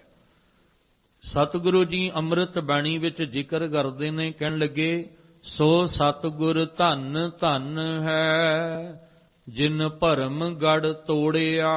ਇਹ ਭਰਮ ਗੜ ਸੀ ਨਾ, ਗੜ ਕਹਿੰਦੇ ਕਿਲਾ। ਅਸੀਂ ਇੱਕ ਭਰਮ ਦੇ ਕਿਲੇ ਦੇ ਵਿੱਚ ਐਸੇ ਫਸੇ ਹੋਏ ਸਾਂ, ਸਾਨੂੰ ਹਰ ਵਾਰ ਭੁਲੇਖਾ ਹੀ ਪੈਂਦਾ ਰਿਹਾ। ਉਸ ਭਰਮ ਦੇ ਕਿਲੇ ਨੂੰ ਤੋੜ ਕੇ ਅਸੀਂ ਬਾਹਰ ਨਿਕਲ ਹੀ ਨਹੀਂ ਸਕੇ, ਬਸ ਉਹਦੇ ਵਿੱਚ ਹੀ ਉਲਝ ਕੇ ਰਹਿ ਗਏ। ਕਿਉਂਕਿ ਸਾਨੂੰ ਭਰਮ ਦੇ ਕਿਲੇ ਵਿੱਚ ਹੀ ਰੱਖਿਆ ਗਿਆ, ਉਹਦੇ ਤੋਂ ਬਾਹਰ ਕੱਢਿਆ ਹੀ ਨਹੀਂ। ਤੇ ਸਤਿਗੁਰੂ ਕੀ ਕਰਦੇ ਨੇ? ਪਹਿਲਾਂ ਸਾਡੇ ਭਰਮ ਦਾ ਗੜ ਤੋੜਦੇ ਨੇ, ਸਾਨੂੰ ਭਰਮ ਦੇ ਕਿਲੇ ਵਿੱਚੋਂ ਦੀ ਬਾਹਰ ਕੱਢਦੇ। ਜਿੰਨਾ ਚਿਰ ਤੁਸੀਂ ਭਰਮ ਚੋਂ ਨਹੀਂ ਨਿਕਲੋਗੇ, ਉਹਨਾਂ ਚਿਰ ਭਟਕਣਾ ਕੋਈ ਨਹੀਂ ਮੁੱਕਣੀ। ਭਰਮ ਨੇ ਕੀ ਪਾਉਣਾ? ਭੁਲੇਖਾ। ਭੁਲੇਖੇ ਵਿੱਚ ਕੀ ਹੁੰਦਾ? ਭਟਕਣਾ। ਤੇ ਸਤਿਗੁਰੂ ਕਹਿੰਦੇ ਆ ਮੈਂ ਤੇਰਾ ਪਹਿਲਾਂ ਭਰਮ ਗੜ ਤੋੜ ਦਿਆਂ। ਭਰਮ ਗੜ ਦਾ ਮਤਲਬ ਤੇਰਾ ਆ ਕਿਲਾ ਜਿਹੜਾ ਮਜ਼ਬੂਤ ਬਣਾਈ ਬੈਠਾ ਨਾ, ਆ ਮੈਂ ਇਹਨੂੰ ਤੋੜਾਂ, ਕਿਉਂਕਿ ਇਹ ਸਤਿਗੁਰੂ ਦੇ ਗਿਆਨ ਤੋਂ ਬਿਨਾਂ ਟੁੱਟਣਾ ਵੀ ਕੋਈ ਨਹੀਂ। ਸੋ ਸਤਿਗੁਰ ਧੰਨ ਧੰਨ ਹੈ ਜਿਨ ਭਰਮ ਗੜ ਤੋੜਿਆ। ਸੋ ਸਤਿਗੁਰ ਵਾਹੋ ਵਾਹੋ ਹੈ ਜਿਨ ਹਰਿ ਸਿਉ ਜੋੜਿਆ। ਕਹਿੰਦੇ ਉਹ ਸਤਿਗੁਰ ਵਾਹ। ਵਾਹ ਦਾ ਅਰਥ ਹੈ ਵੀ ਵਾਹ ਦਾ, ਜਦੋਂ ਅਸੀਂ ਕੋਈ ਕਮਾਲ ਦੀ ਗੱਲ ਸੁਣਦੇ ਹਾਂ ਜਾਂ ਕੋਈ ਅਚਰਜ ਬਾਤ ਸਾਡੇ ਸਾਹਮਣੇ ਆਵੇ ਜਾਂ ਕੋਈ ਅਨੋਖੀ ਖੇਡ ਆਪਾਂ ਵੇਖਦੇ ਹਾਂ ਤੇ ਇੱਕੋ ਹੀ ਬੋਲ ਨਿਕਲਦਾ ਹੈ ਵਾਓ ਵਾਓ, ਭਾਵ ਹੈਰਾਨੀਜਨਕ ਵੀ ਇਹ ਵੀ ਹੋ ਸਕਦਾ ਹੈ, ਇਸ ਤਰ੍ਹਾਂ ਵੀ ਹੋ ਸਕਦਾ ਹੈ। ਜਦੋਂ ਅਸੀਂ ਸਤਿਗੁਰੂ ਦੀਆਂ ਬਖਸ਼ਿਸ਼ਾਂ ਵੇਖਦੇ ਹਾਂ, ਸਤਿਗੁਰੂ ਦੀਆਂ ਰਹਿਮਤਾਂ ਵੇਖਦੇ ਹਾਂ, ਸਤਿਗੁਰੂ ਦੇ ਘਰ ਦੀ ਕਿਰਪਾ ਵੇਖਦੇ ਹਾਂ ਤੇ ਆਪਣੇ ਆਪ ਅੰਦਰੋਂ ਨਿਕਲਦਾ ਵਾਹ ਗੁਰੂ ਵਾਹਿਗੁਰੂ, ਆਪਣੇ ਆਪ ਨਿਕਲ, ਇਹ ਸ਼ੁਕਰਾਨੇ ਵਿੱਚ ਨਿਕਲਦਾ ਹੈ। ਕਹਿੰਦੇ ਵਾਹ ਐਸਾ ਗੁਰੂ ਮਿਲਿਆ, ਵਾਹ ਇੰਨੀਆਂ ਬਖਸ਼ਿਸ਼ਾਂ ਸਾਡੇ ਅੰਦਰ ਵਰਤਾਤੀਆਂ। ਗੁਰੂ ਤਾਂ ਬਹੁਤ ਮਿਲੇ, ਪਰ ਐਸੇ ਐਸੇ ਗੁਰੂ ਮਿਲੇ ਜਿਹੜੇ ਆਪ ਭਰਮ ਗੜ ਵਿੱਚ ਫਸੇ ਹੋਏ ਸਨ। ਐਸੇ ਐਸੇ ਗੁਰੂ ਮਿਲੇ ਜਿਹੜੇ ਆਪ ਅੰਧਲੇ ਸਨ ਤੇ ਉਹਨਾਂ ਨੇ ਸਾਨੂੰ ਕੀ ਰੋਸ਼ਨੀ ਦੇਣੀ ਸੀ। ਇਸ ਲਈ ਕਹਿੰਦੇ ਨੇ ਗੁਰੂ ਜਿਨ੍ਹਾਂ ਕਾ ਅੰਧਲਾ, ਜਿਨ੍ਹਾਂ ਦਾ ਗੁਰੂ ਹੀ ਅੰਧਲਾ ਹੈ ਤੇ ਉਹਨਾਂ ਦੇ ਸਿੱਖ ਸੇਵਕ ਵੀ ਅੰਧਲੇ ਕਰਮ ਹੀ ਕਰਦੇ ਨੇ। ਪਰ ਜਿਸ ਗੁਰੂ ਨੂੰ ਵਾਹ ਕਿਹਾ ਜਾ ਰਿਹਾ ਹੈ ਉਹ ਤਾਂ ਸਾਡੇ ਅੰਦਰ ਦੇ ਅਗਿਆਨਤਾ ਦੇ ਹਨੇਰੇ ਨੂੰ ਕੱਟਦਾ ਹੈ। ਗਿਆਨ ਅੰਜਨ ਗੁਰ ਦੀਆ ਅਗਿਆਨ ਅੰਧੇਰ ਵਿਨਾਸ਼। ਅਗਿਆਨਤਾ ਦੇ ਹਨੇਰੇ ਨੂੰ ਅੰਦਰੋਂ ਉਹ ਵਿਨਾਸ਼ ਕਰਨ ਵਾਲਾ। ਇਸ ਲਈ ਵਾਹੋ ਵਾਹੋ ਸਤਿਗੁਰੂ ਹੈ। ਕਹਿਣ ਲੱਗੇ ਉਸ ਸਤਿਗੁਰੂ, ਸੋ ਸਤਿਗੁਰ ਵਾਹੋ ਵਾਹੋ ਹੈ ਜਿਨ ਹਰਿ ਸਿਉ ਜੋੜਿਆ। ਦੁਨੀਆ ਨਾਲ ਜੋੜਨ ਵਾਲੇ ਤਾਂ ਬਹੁਤ ਬੈਠੇ ਨੇ, ਦੁਨੀਆ ਦੇ ਪਦਾਰਥਾਂ ਨਾਲ ਜੋੜਨ ਵਾਲੇ ਤਾਂ ਬਹੁਤ ਬੈਠੇ ਨੇ, ਪਰ ਉਹ ਸਤਿਗੁਰੂ ਵਾਹੋ ਹੈ ਜਿਨੇ ਸਾਨੂੰ ਹਰੀ ਨਾਲ ਜੋੜਿਆ, ਜਿਨੇ ਸਾਨੂੰ ਨਿਰੰਕਾਰ ਪਰਮੇਸ਼ਵਰ ਦੇ ਨਾਲ ਜੋੜਿਆ ਔਰ ਭਰਮ ਗੜ ਨੂੰ ਤੋੜ ਕੇ, ਸਾਡੇ ਅੰਦਰ ਦਾ ਭੁਲੇਖਾ ਕੱਢ ਕੇ, ਸਾਡੇ ਅੰਦਰ ਦੀ ਭਟਕਣਾ ਮੁਕਾ ਕੇ ਇੱਕ ਨਾਲ ਜੋੜ ਕੇ ਸਦਾ ਲਈ ਸਾਡੀ ਭਟਕਣਾ ਨੂੰ ਖਤਮ ਕਰ ਦਿੱਤਾ। ਸਤਿਗੁਰੂ ਜੀ ਨੇ ਅੰਮ੍ਰਿਤ ਬਾਣੀ ਵਿੱਚ ਕਿਰਪਾ ਕੀਤੀ। ਸਭ ਕਹਿੰਦੇ ਨਾਨਕ ਸਤਿਗੁਰ ਭੇਟੀਐ ਪੂਰੀ ਹੋਵੇ ਜੁਗਤ। ਹੁਣ ਧਿਆਨ ਰੱਖਿਓ, ਜੁਗਤ ਦਾ ਅਰਥ ਹੈ ਜੁਗਤੀ। ਦੁਨੀਆ ਵਿੱਚ ਜੁਗਤੀਆਂ ਦੇਣ ਵਾਲੇ ਵੀ ਬੜੇ ਬੈਠੇ ਨੇ, ਹਰ ਇੱਕ ਦੀ ਆਪਣੀ ਆਪਣੀ ਜੁਗਤੀ ਹੈ। ਪਰ ਕਹਿੰਦੇ ਜਿਨ੍ਹਾਂ ਨੇ ਸਤਿਗੁਰ ਪੂਰੇ ਨੂੰ ਭੇਟਿਆ ਦਾ ਅਰਥ ਹੈ ਮਿਲਣਾ। ਜਿਨ੍ਹਾਂ ਨੂੰ ਪੂਰੇ ਸਤਿਗੁਰ ਦਾ ਮਿਲਾਪ ਹਾਸਲ ਹੋਇਆ ਉਹਨਾਂ ਨੂੰ ਪੂਰੀ ਜੁਗਤ ਸਮਝ ਵਿੱਚ ਆ ਗਈ। ਹੁਣ ਜੁਗਤੀ ਕੀ ਸੀ? ਜੁਗਤੀ ਇਹ ਸੀ ਕਿ ਕਹਿਣ ਲੱਗੇ ਹੱਸੰਦਿਆਂ ਖੇਲੰਦਿਆਂ ਪਹਿਨੰਦਿਆਂ ਖਾਵੰਦਿਆਂ। ਕਹਿਣ ਲੱਗੇ ਆਹ ਜਿਹੜੀਆਂ ਚਾਰ ਜੁਗਤੀਆਂ ਸਨ, ਕਿਉਂਕਿ ਇੱਕ ਬਚਨ ਅੰਮ੍ਰਿਤ ਬਾਣੀ ਵਿੱਚ ਪੜਿਆ, ਪਿੱਛੇ ਵਿਚਾਰਿਆ ਵੀ ਸੀ ਆਪਾਂ। ਸਤਿਗੁਰੂ ਮਹਾਰਾਜ ਜੀ ਕਹਿੰਦੇ ਦੇਖ ਤੇਰਾ ਹੱਸਣਾ ਖਾਣਾ ਪੀਣਾ ਸੌਣਾ ਐਸਾ ਜ਼ਿੰਦਗੀ ਵਿੱਚ ਬਣ ਗਿਆ ਕਿ ਤੈਨੂੰ ਪਰਮੇਸ਼ਵਰ ਵਿਸਰ ਗਿਆ, ਤੈਨੂੰ ਪਰਮਾਤਮਾ ਜਿਹੜਾ ਸੀ ਉਹ ਭੁੱਲ ਗਿਆ, ਪਰ ਤੂੰ ਆਪਣਾ ਜੀਵਨ ਧਿਰਕਾਰ ਯੋਗ ਬਣਾ ਕੇ ਖੁਆਰੀ ਹੀ ਪੱਲੇ ਪਾਈ ਹੈ, ਹੋਰ ਤੇਰੇ ਪੱਲੇ ਕੁਛ ਵੀ ਨਹੀਂ ਹੈ। ਖਾਣਾ ਪੀਣਾ ਹੱਸਣਾ ਸੌਣਾ ਵਿਸਰ ਗਿਆ ਹੈ ਮਰਨਾ।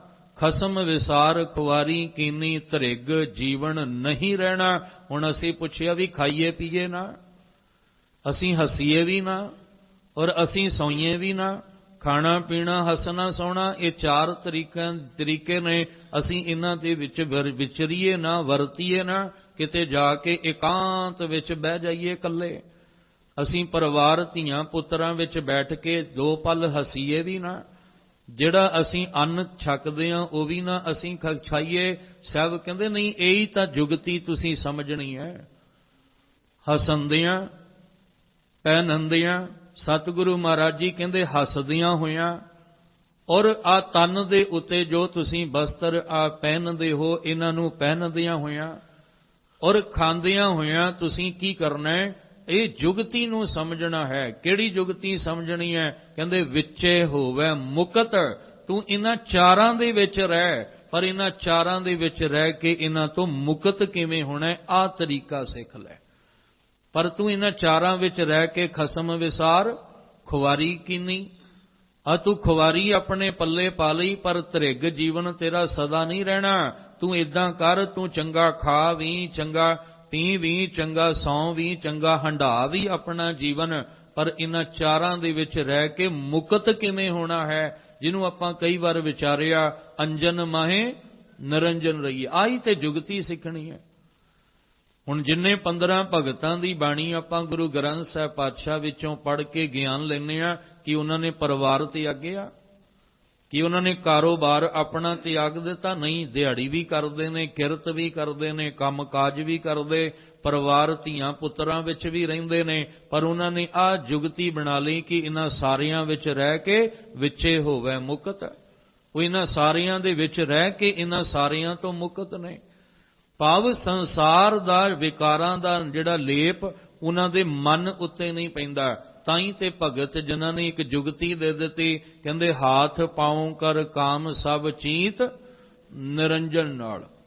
ਤੂੰ ਹੱਥ ਪੈਰ ਜਿਹੜੇ ਨੇ ਆਪਣੀ ਕਿਰਤ ਵੱਲ ਲਾ, ਤੂੰ ਹੱਸ ਵੀ ਖੇਡ ਵੀ, ਤੂੰ ਵਧੀਆ ਪਹਿਨ ਵੀ, ਵਧੀਆ ਖਾ ਵੀ, ਪਰ ਇਹਨਾਂ ਸਾਰਿਆਂ ਦੇ ਵਿੱਚ ਰਹਿ ਕੇ ਇਹਨਾਂ ਦਾ ਮੋਹ ਪਿਆਰ ਨਹੀਂ ਆਪਣੇ ਅੰਦਰ ਪਾਉਣਾ। ਤੂੰ ਇਹਨਾਂ ਵਿੱਚ ਮੁਕਤ ਰਹਿ ਕੇ ਚੀਤ ਨਿਰੰਜਨ ਨਾਲ, ਚਿੱਤ ਨਿਰੰਕਾਰ ਨਾਲ ਜੋੜ ਕੇ ਰੱਖਣਾ। ਇਸ ਲਈ ਸਤਿਗੁਰੂ ਜੀ ਨੇ ਇਹ ਜੁਗਤੀਆਂ ਸਾਨੂੰ ਦਸੀਆਂ। ਸਤਿਗੁਰੂ ਜੀ ਇਹ ਨਹੀਂ ਕਹਿੰਦੇ ਤੂੰ ਮੇਰਾ ਸਿੱਖ ਬਣਨਾ ਤਾਂ ਆਪਣਾ ਪਰਿਵਾਰ ਛੱਡ ਕੇ ਆ। ਸਤਿਗੁਰੂ ਜੀ ਇਹ ਨਹੀਂ ਕਹਿੰਦੇ ਵੀ ਤੂੰ ਅਜੇ ਮੇਰਾ ਸਿੱਖ ਬਣਨਾ ਹੈ ਤੇ ਫਿਰ ਤੂੰ ਵਰਤ ਰੱਖ, ਭੁੱਖਾ ਰਹਿ। ਤੂੰ ਇੰਨੇ ਸਾਲ ਪਹਿਲਾਂ ਪਹਾੜ ਦੀ ਚੋਟੀ ਤੇ ਕੱਟ ਕੇ ਆ, ਇੰਨੇ ਸਾਲ ਪਹਿਲਾਂ ਤੂੰ ਜੰਗਲ ਦੇ ਵਿੱਚ ਬੈਠ ਕੇ ਆ, ਇੰਨੇ ਸਾਲ ਪੁੱਠਾ ਲਟਕ ਕੇ ਆ, ਪਹਿਲਾਂ ਕੰਨਾਂ ਵਿੱਚ ਮੁੰਦਰਾਂ ਪਾ ਕੇ ਆ। ਨਹੀਂ, ਸਤਿਗੁਰੂ ਜੀ ਕਹਿੰਦੇ ਆਪ ਜਪੋ ਅਵਰਹ ਨਾਮ ਜਪਾਵੋ। ਸਤਿਗੁਰੂ ਕਹਿੰਦੇ ਤੂੰ ਆਪ ਵੀ ਆ ਤੇ ਆਪਣੇ ਪਰਿਵਾਰ ਨੂੰ ਵੀ ਲੈ ਕੇ ਆ। ਤੂੰ ਪਰਿਵਾਰ ਛੱਡਣਾ ਨਹੀਂ, ਤੂੰ ਆਪਣਾ ਗ੍ਰਸਤ ਛੱਡਣਾ ਨਹੀਂ ਹੈ, ਤੂੰ ਧੀਆਂ ਪੁੱਤਰਾਂ ਨੂੰ ਛੱਡਣਾ ਨਹੀਂ ਹੈ। ਤੂੰ ਸਗੋਂ ਆਪ ਵੀ ਆ ਤੇ ਆਪਣੇ ਧੀਆਂ ਪੁੱਤਰ ਪਰਿਵਾਰ ਨੂੰ ਵੀ ਨਾਲ ਲੈ ਕੇ ਆ। ਤੂੰ ਆਪ ਵੀ ਖੰਡੇ ਦੀ ਪੌਲ ਲੈ ਤੇ ਆਪਣੇ ਪਰਿਵਾਰ ਨੂੰ ਵੀ ਖੰਡੇ ਦੀ ਪੌਲ ਦਵਾ। ਤੂੰ ਆਪ ਵੀ ਪਰਿਵਾਰ ਨਾਲ ਆ ਕੇ ਸੰਗਤ ਵਿੱਚ ਜੁੜ ਕੇ ਅੰਮ੍ਰਿਤ ਬਾਣੀ ਦਾ ਅਭਿਆਸ ਕਰ ਤੇ ਆਪਣੇ ਧੀਆਂ ਪੁੱਤਰਾਂ ਨੂੰ ਵੀ ਨਾਲ ਜੋੜ। ਇਸੇ ਲਈ ਅਸੀਂ ਕਹਿੰਦੇ ਹਾਂ ਵਾਹ ਵਾਹ ਸਤਿਗੁਰ। ਸਤਿਗੁਰੂ ਤੁਸੀਂ ਵਾਹ, ਧੰਨਤਾ ਦੇ ਯੋਗ ਹੋ ਜੋ ਸਾਨੂੰ ਸੰਸਾਰ ਤੋਂ ਅਲੱਗ ਨਹੀਂ ਕਰਦੇ। ਸਾਨੂੰ ਸੰਸਾਰ ਵਿੱਚ ਰਹਿ ਕੇ ਹੀ ਜੀਵਨ ਮੁਕਤ ਕਿਵੇਂ ਹੋਣਾ ਹੈ, ਸਾਨੂੰ ਇਹ ਜੀਵਨ ਦੀਆਂ ਜੁਗਤੀਆਂ ਸਿਖਾਉਂਦੇ ਹੋ।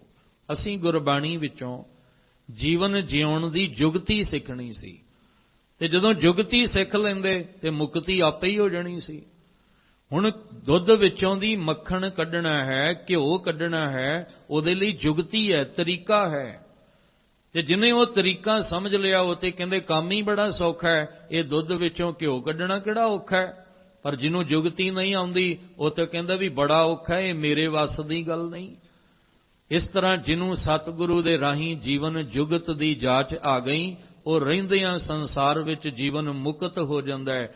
ਤੇ ਸਾਹਿਬ ਕਹਿੰਦੇ ਜਿਨ੍ਹਾਂ ਗੁਰਮੁਖ ਮਿਲਿਆ ਹਰ ਰਾਏ, ਜਿਨ੍ਹਾਂ ਨੂੰ ਸਤਿਗੁਰੂ ਦੇ ਰਾਹੀਂ ਹਰੀ ਪ੍ਰਭੂ ਦੀ ਪ੍ਰਾਪਤੀ ਹੋਈ ਹੈ, ਉਹ ਕਹਿੰਦੇ ਨੇ ਵਾਹ ਵਾਹ ਸਤਿਗੁਰ ਪੁਰਖ ਹੈ। ਸਤਿਗੁਰੂ ਉਹ ਪੁਰਖ ਹੈ ਸਰਬ ਕਲਾ ਸਮਰੱਥ ਦੇ ਰੂਪ ਵਿੱਚ। ਹੁਣ ਪੁਰਖ ਕੌਣ ਹੈ? ਅਕਾਲ ਪੁਰਖ ਵੀ ਹੈ, ਔਰ ਸਤਿਗੁਰ ਕੀ ਹੈ? ਸਤਿਗੁਰ ਵੀ ਪੁਰਖ ਹੈ। ਕਿਉਂ ਹੈ? ਕਿਉਂਕਿ ਗੁਰ ਪਰਮੇਸ਼ਰ ਏਕੋ ਜਾਨ। ਪਰਮੇਸ਼ਵਰ ਦਾ ਆਪਣਾ ਕੋਈ ਰੂਪ ਰੰਗ ਨਹੀਂ ਹੈ। ਜਿਵੇਂ ਭਾਈ ਸਾਹਿਬ ਨੇ ਆਰੰਭ ਵਿੱਚ ਪੰਕਤੀਆਂ ਪੜ੍ਹੀਆਂ ਨੇ ਕਿ ਉਹ ਚੱਕਰ ਚਿਹਨ ਅਰ ਵਰਨ ਜਾਤ ਅਰ ਪਾਤ ਨਹਿਨ ਜਿਹੇ। ਉਹਦਾ ਕੋਈ ਚੱਕਰ ਨਹੀਂ, ਕੋਈ ਰੂਪ ਨਹੀਂ, ਕੋਈ ਰੰਗ ਨਹੀਂ, ਕੋਈ ਆਕਾਰ ਨਹੀਂ, ਕੋਈ ਸ਼ਕਲ ਨਹੀਂ, ਕੋਈ ਸੂਰਤ ਨਹੀਂ ਹੈ। ਹੁਣ ਉਹਦੀ ਪਛਾਣ ਕਿਵੇਂ ਹੋਏਗੀ?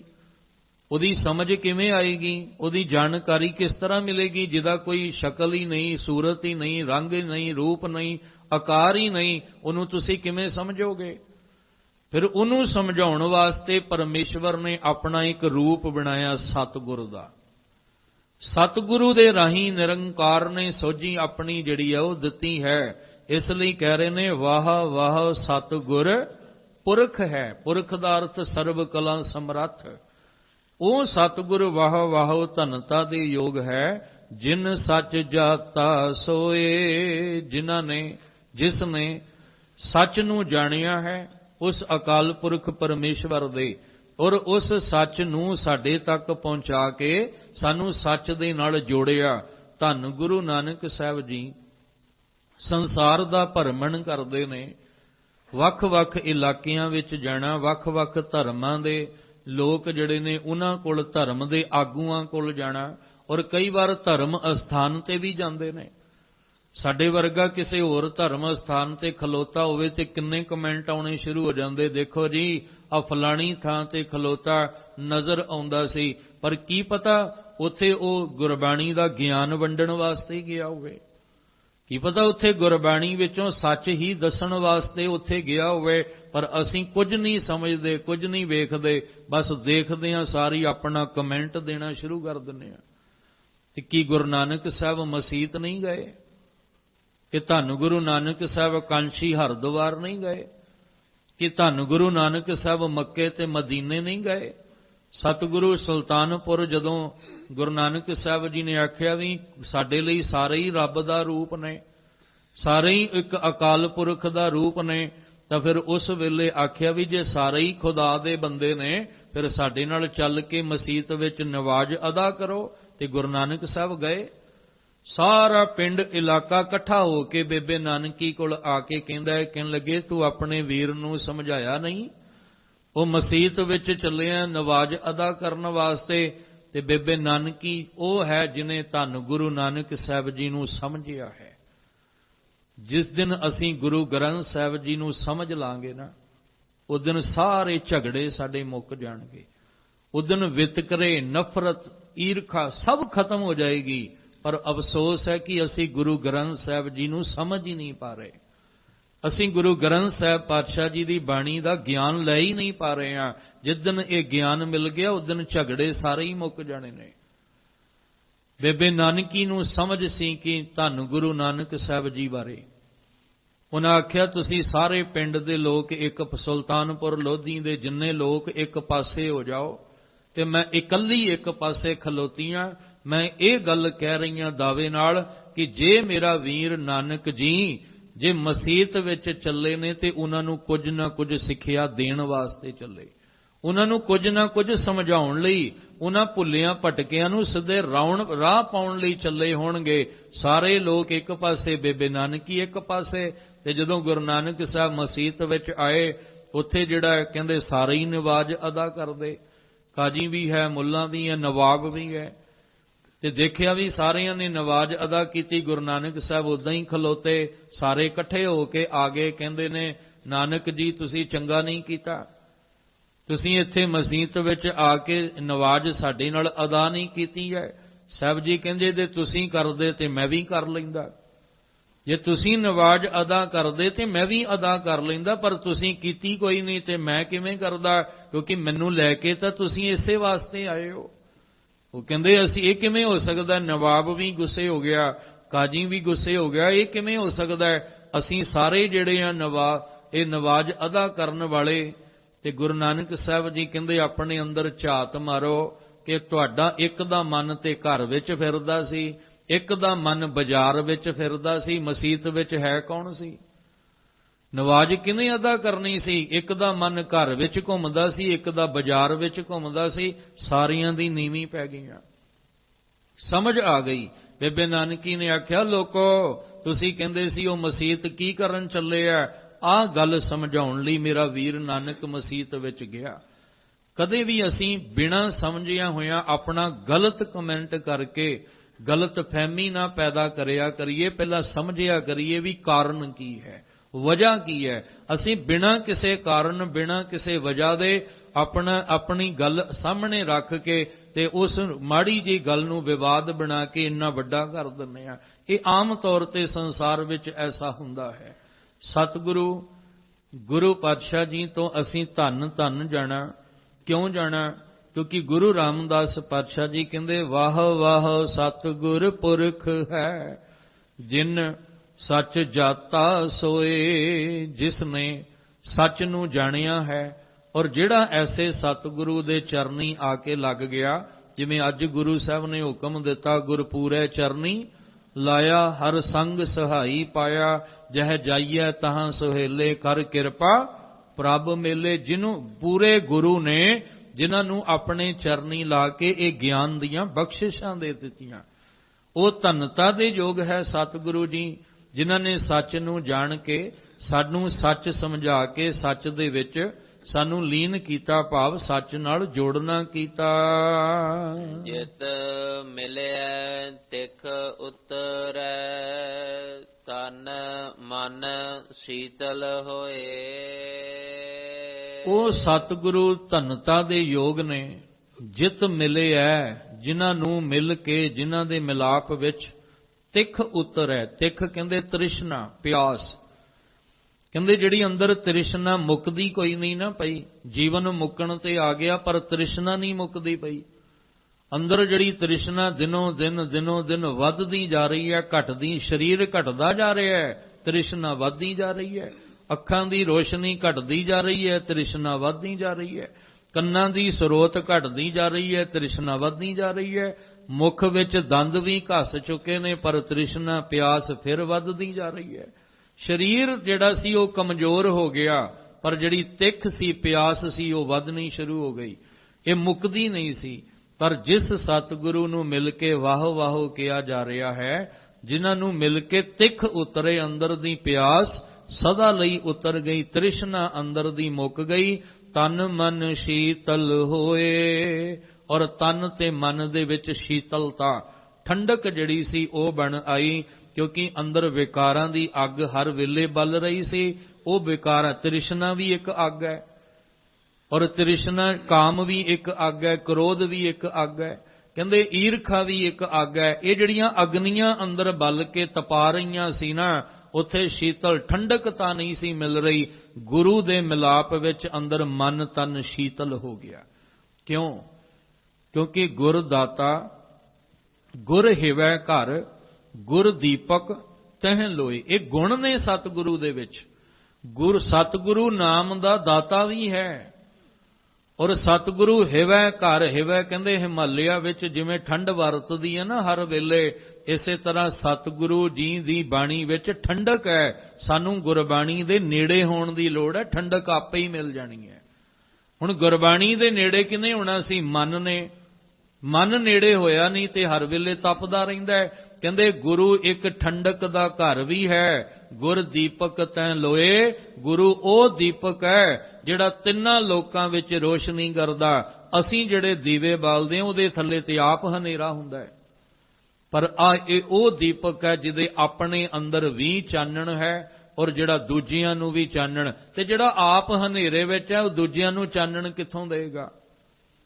ਤਾਈ ਤੇ ਆਖਿਆ ਸੀ ਕਬੀਰ, ਮਾਏ ਮੁੰਡੋਂ ਤੈਂ ਗੁਰੂ ਕੀ ਜਾਂ ਤੇ ਭਰਮ ਨਾ ਜਾਏ, ਆਪ ਡੂਬੇ ਚਾਹੋਂ ਬੇਦ ਮੈਂ ਚੇਲੇ ਦੀਏ ਵਹਾਏ। ਜਿਹੜੇ ਆਪ ਹਨੇਰੇ ਵਿੱਚ ਨੇ ਉਹ ਦੂਜਿਆਂ ਨੂੰ ਚਾਨਣ ਕਿੱਥੋਂ ਦੇਣਗੇ?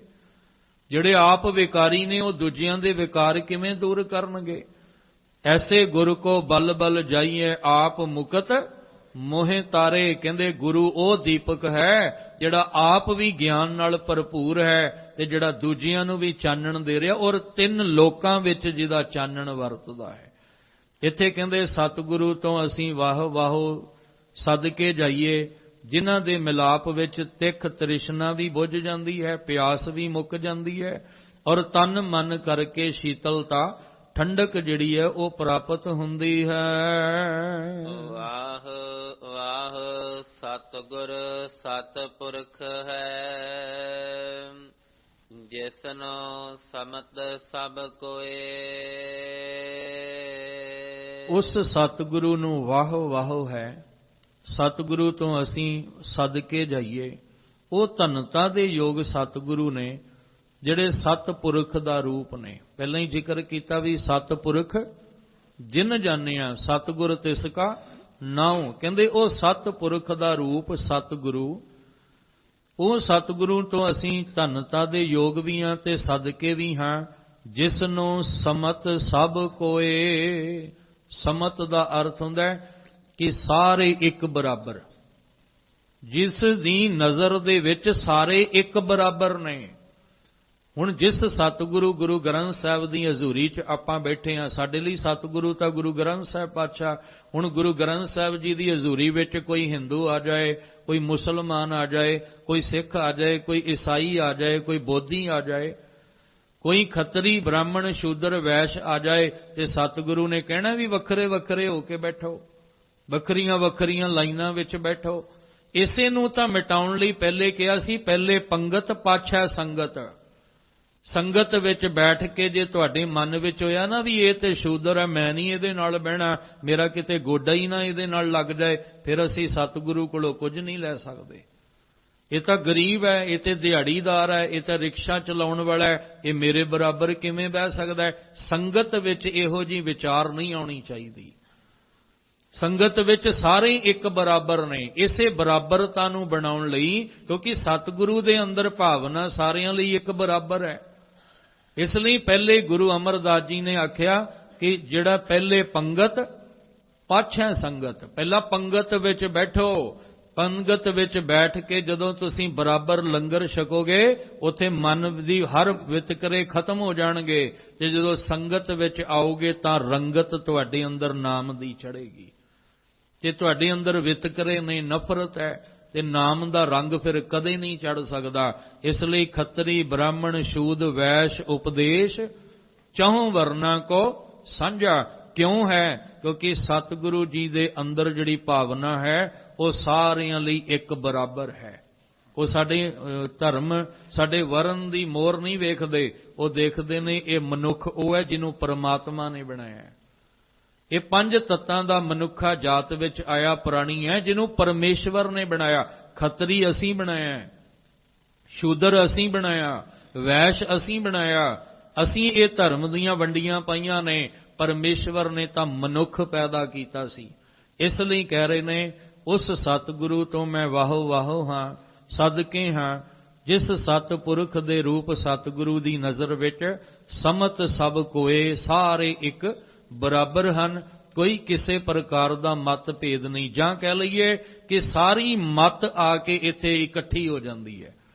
ਹਰ ਇੱਕ ਦੀ ਮਤ ਆ ਕੇ ਇੱਥੇ ਆ ਕੇ ਕਹਿੰਦੇ ਤੂੰ ਸਮਰੱਥ ਵੱਡਾ, ਮੇਰੀ ਮਤ ਥੋਰੀ ਰਾਮ। ਜੇ ਆਪਾਂ ਇਹਨੂੰ ਥੋੜਾ ਨਖੇੜ ਦਈਏ ਨਾ, ਤੇ ਫਿਰ ਗੁਰੂ ਅਮਰਦਾਸ ਪਾਤਸ਼ਾਹ ਜੀ ਕਹਿ ਰਹੇ ਨੇ, ਮਤ, ਸਾਰੀ ਮਤ ਜਿੰਨੀ ਵੀ ਦੁਨੀਆ ਵਿੱਚ ਹੈ ਨਾ, ਉਹ ਸਤਿਗੁਰੂ ਦੀ ਮਤ ਅੱਗੇ ਆ ਕੇ ਫੇਲ ਹੋ ਜਾਂਦੀ ਹੈ।